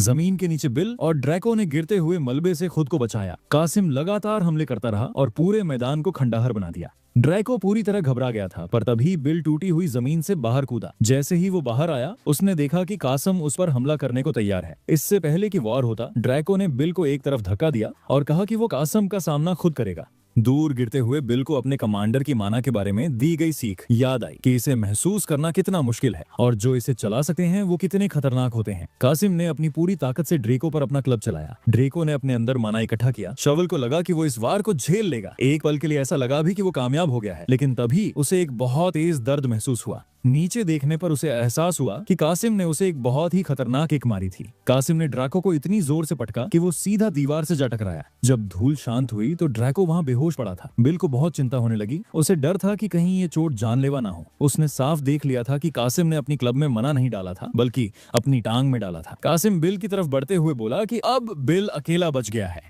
बिल ने अपने वेपन की तरफ देखा और समझ गया कि अपनी पूरी पावर इस्तेमाल करने के लिए उसे अभी और टाइम चाहिए। उसने अपनी सोर्ड निकाली और लड़ने के लिए तैयार हो गया। कासिम ने उसका मजाक उड़ाते हुए कहा कि बिल के वेपन की सारी एनर्जी तो अब तक खत्म हो जानी चाहिए थी। फिर एक भारी कदम के साथ कासिम ने अपना भारी क्लब बिल की तरफ घुमाया। बिल एकदम शांत रहा और उसने फायर बूम चालू कर दिया, जिससे कासिम पीछे हटने पर मजबूर हो गया। कासिम सच में हैरान था कि बिल ने उसे पीछे कैसे धकेल दिया। बिना रुके बिल ने फौरन आइस बूम का इस्तेमाल किया और कासिम की टांग को वहीं जमा दिया। उसे संभलने का कोई मौका दिए बिना बिल तेजी से आगे बढ़ा। कासिम ने पलटवार किया और चिल्लाया कि बिल उसे कभी नहीं हरा सकता। पर जैसे ही उनके वेपन्स आपस में टकराए, बिल की सोर्ड ने क्लब को चीर दिया और एक ही झटके में कासिम का हाथ भी काट दिया। कासिम को अपनी आंखों पर यकीन नहीं हो रहा था कि ये क्या हो गया। जैसे ही ड्रेको को धीरे धीरे होश आया, उसे कमांडर बरहान की बातें याद आईं और उसे एहसास हुआ कि वो सच कह रहे थे। बिल ना सिर्फ माना इकट्ठा कर सकता था, बल्कि हायर लेवल के वेपन्स भी बना सकता था। बिल एकदम शांत खड़ा था और सोच रहा था कि माना वाले वेपन को भी काटा जा सकता है। अपनी सीइंग आई स्किल का इस्तेमाल करके उसने कासिम के वीक पॉइंट पर फोकस किया। वो इस लंबी और थका देने वाली लड़ाई को यहीं खत्म करना चाहता था। कासिम गुस्से में पागल हो चुका था। उसे यकीन नहीं हो रहा था कि बिल जैसे लड़के ने उसे घायल कर दिया है। उसने अपने पैरों के नीचे की बर्फ को कुचल दिया और बुदबुदाया कि अब से वो असली लड़ाई दिखाएगा। इतना कहकर वो आगे झपटा। बिल ने अपनी स्किल इस्तेमाल की और देखा कि कासिम के वेपन पर माना जमा हो रहा है। बिल फुर्ती से हटा और फायर बूम से हमला किया। कासिम ने उसे आसानी से रोक लिया और बिल को पीछे धकेल दिया, लेकिन बिल ने हार नहीं मानी और पूरी हिम्मत के साथ फिर से हमला किया। अपनी सोर्ड को ढाल बनाकर उसने एक और धमाका किया, जिससे दोनों दूर जा गिरे। कासिम को इस बात का अंदाजा पहले से था और उसने हमला करने की कोशिश की, लेकिन बिल ने चालाकी से सीधा कासिम के सिर पर वार किया। पर उस हमले से उसे खरोंच तक नहीं आई। गुस्से में कासिम आगे बढ़ा और अपने बाएं हाथ से वार किया। बिल तुरंत समझ गया कि ये सिर्फ एक धोखा है, क्योंकि मना कासिम के दाएं तरफ बन रहा था। बिल ने अपनी सोर्ड को सही जगह पर रखा, लेकिन कासिम का वार इतना शक्तिशाली था कि उसने बिल की सोर्ड के 2 टुकड़े कर दिए। हाथ कटने के बावजूद कासिम रुका नहीं और उसने बिल को इतनी जोर से मारा कि वो उड़ता हुआ दूर जा गिरा। दर्द से चिल्लाते हुए कासिम ने पूछा कैसे बिल ने बिना मना इस्तेमाल किए उसे कट लगा दिया था। बिल ने खुद को जबरदस्ती खड़ा किया। ये देखकर कि उसकी स्ट्रैटेजी काम कर रही है, उसने प्रेशर बनाए रखने का फैसला किया और लगातार फायरिंग शुरू कर दी। कासिम आने वाले अटैक से बच रहा था और बिल को लगा कि कासिम तेजी से मूव करते हुए ज्यादा आउटपुट नहीं दे पाएगा। जब बिल उसे एनालाइज कर रहा था तब कासिम ने चुपचाप अपने पैरों में माना फोकस किया और पूरी ताकत के साथ आगे बढ़ा। बिल बड़ी आसानी से एक तरफ हट गया, क्योंकि उसने कासिम के पैरों में माना बिल्डअप पहले ही देख लिया था। कासिम ने किक मारने की कोशिश की, लेकिन प्रोटैगनिस्ट ने उस पर फायर बूम छोड़ा, जिससे उसका बैलेंस बिगड़ गया। मौका देखते ही बिल ने तेजी से कासिम के पैर पर हमला किया। कासिम ने उसका मजाक उड़ाया और कहा कि बिल की सोर्ड्समैनशिप इतनी कमजोर है कि वो उसके आर्मर को नहीं तोड़ सकती। बिल को समझ आ गया कि कासिम अब उसकी काउंटर स्ट्रैटेजी को समझने लगा है। प्रोटैगनिस्ट ने दोबारा हमला किया और फायर बूम के साथ सोर्ड स्ट्राइक का इस्तेमाल किया, लेकिन कासिम दोनों से बच गया। हंसते हुए कासिम ने कहा कि बिल की मैजिक बुलेट की पावर्स कमजोर पड़ रही हैं और अब उसे सिर्फ बिल की सोर्ड से डरने की जरूरत है। अपनी कम अकल का इस्तेमाल करते हुए कासिम ने अपनी पूरी बॉडी को माना से कवर कर लिया। ये देखकर प्रोटैगनिस्ट समझ गया कि लड़ाई अब और भी मुश्किल हो गई है और उसे शक हुआ कि कासिम काउंटर को समझ चुका है। वो जायंट अपनी भारी वेपन लेकर आगे बढ़ा, जबकि उसका एक हाथ आधा कटा हुआ था। इस बार बिल उसके अटैक को बिल्कुल नहीं समझ पाया, क्योंकि कासिम की पूरी बॉडी मना से ढकी हुई थी। एक जोरदार दहाड़ के साथ कासिम ने पूरी ताकत से हमला किया और बिल को दूर फेंक दिया। बिल की सोर्ड भी हवा में उड़ गई और वो जमीन पर बुरी तरह गिर गया। अपनी जीत पक्की मानकर कासिम हंसा और बिल को ताना मारते हुए बोला लड़ाई खत्म हुई। बिल बुरी तरह हाँफ रहा था और उसने देखा कि उसकी वेपन टूटने वाली है, फिर भी उसके चेहरे पर एक मुस्कान थी। कासिम ने खुद को दुनिया का सबसे ताकतवर इंसान बताया और कसम खाई कि वो सभी ट्रेटर्स को सजा देगा। उसने बिल के लड़ने के तरीके का मजाक उड़ाया और कहा कि ये वेपन उसकी बॉडी के लिए सही नहीं है। उसने बिल पर इल्जाम लगाया कि वो वही ब्लैकस्मिथ है जिसने लॉर्ड प्रोटेक्टर को मारने की कोशिश की थी। बिल खामोश रहा और पागलों की तरह कोई दूसरा रास्ता सोचने लगा। तभी कासिम पुरानी बातें याद करने लगा और बोला काउंट जाहिर ने एक बार विदरॉन एम्पायर के एक महान ब्लैकस्मिथ के बारे में बताया था। उस कारीगर ने हीरो और उसके साथियों के लिए वेपन्स बनाए थे, लेकिन बिल स्मिथ बहुत घमंडी था और उसने नोबल्स या एडवेंचरर्स के लिए हथियार बनाने से मना कर दिया था। कासिम के मुताबिक बिल आखिर में पागल हो गया। उसने रॉयल वॉल्ट्स से चोरी की और लॉर्ड प्रोटेक्टर पर हमला किया। उसने लॉर्ड प्रोटेक्टर की तारीफ की कि उन्होंने ऐसे अपराधी को जिंदा छोड़ दिया और बिल को एक एहसान फरामोश इंसान कहा।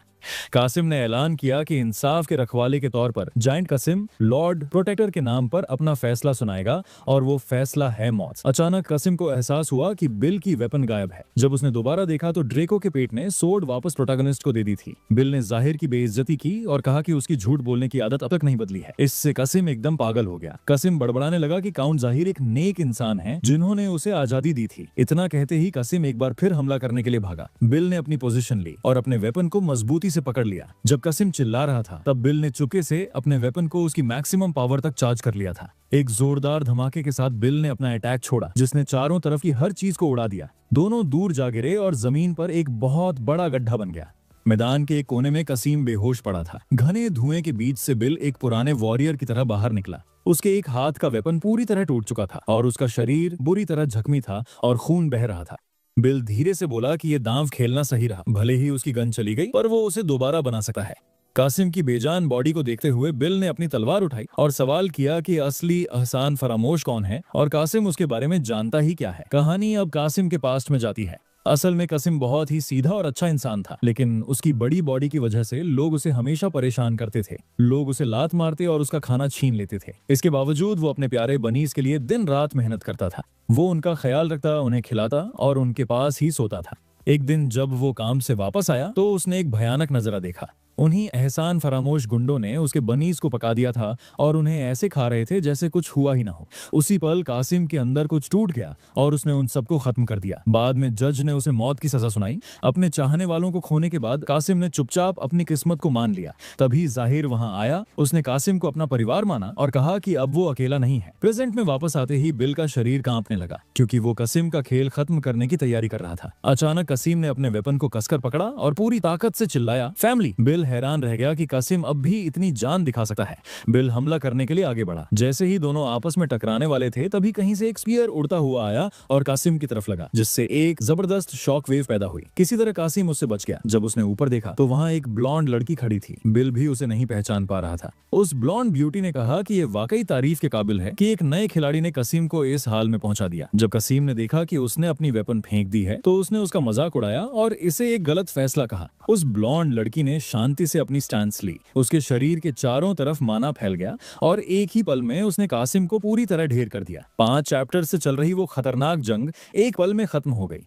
उसने बड़े आराम से बिल को आवाज दी और कहा कि वो उसे लेने आई है। बिल इतना थक चुका था कि अपनी आंखें भी नहीं खोल पा रहा था और जल्द ही बेहोश हो गया। कुछ समय बाद सीपिया बिल को पकड़े हुए दिखी। तभी ड्रेको ने उसे कांटेक्ट किया और बताया कि बिल को होश आ गया है। बेचारी सीपिया, जिसके पैर नहीं थे, बेचारी सीपिया की हालत देखकर बहुत बुरा लग रहा था। ड्रेको ने बिल को बताया कि वो 4 दिनों से बेहोश था। उसने कहा कि बिल अब ठीक लग रहा है और उसे तैयार होकर बाहर आने को कहा। दूसरे कमरे में डेप्यूटी कमांडर सिल्विया ओरेन ने बिल को हेलो कहा और मजा किया कि उन्होंने तो उसके लिए लगभग कॉफिन ही तैयार कर लिया था। उसने उस लड़की की बात छेड़ी जिसने बिल की जान बचाई थी और बिल को समझाया कि अब तक उसे समझ जाना चाहिए कि वो अकेले अपने गोल्स को पूरा नहीं कर सकता। फिर सिल्विया ने बिल से कहा कि वो अपने लिए एक यूनिट चुन ले। बिल ने साफ कह दिया कि उसे इन यूनिट्स के बारे में कुछ नहीं पता। सिल्विया ने समझाना शुरू किया। सबसे पहले थी वरन लाइटनिंग असॉल्ट यूनिट। ये वो फ्रंटलाइन वॉरियर्स हैं जो सबसे पहले हमला करते हैं, दुश्मनों का ध्यान अपनी ओर खींचते हैं और उनकी डिफेंसिव लाइंस को तोड़ देते हैं। दूसरी थी लीना की शैडो इंटेलिजेंस यूनिट, जो जानकारी जुटाने, जासूसी और असैसिनेशन में एक्सपर्ट होते हैं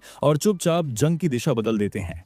तीसरी थी जादरो की फील्ड मेडिकल कॉर्प्स, जिसमें हीलर्स और क्लेरिक्स होते हैं जो जख्मियों को बचाते हैं और उन्हें वापस जंग में भेजते हैं। चौथी थी बास्कर की आर्टिलरी इंजीनियर्स। ये लोग एक्सप्लोसिव्स और ट्रैप्स के स्पेशलिस्ट होते हैं जो रास्ते बनाते भी हैं और दुश्मनों को उड़ा भी देते हैं। और आखिर में थी ड्रेको की अंडरग्राउंड असॉल्ट यूनिट। ये वो फाइटर्स हैं जो जमीन के नीचे से रास्ता बनाते हैं, झटके पैदा करते हैं और दुश्मन के किलों को गिरा देते हैं। सिल्विया ने अपनी बात खत्म की और बिल से पूछा कि उसे कौन सी यूनिट पसंद है। बिल ने बड़े कॉन्फिडेंस के साथ जवाब दिया। अगर आप अगले पार्ट के लिए एक्साइटेड हैं तो कमेंट करें और मैं इसे जल्द से जल्द आपके लिए लाने की पूरी कोशिश करूंगा।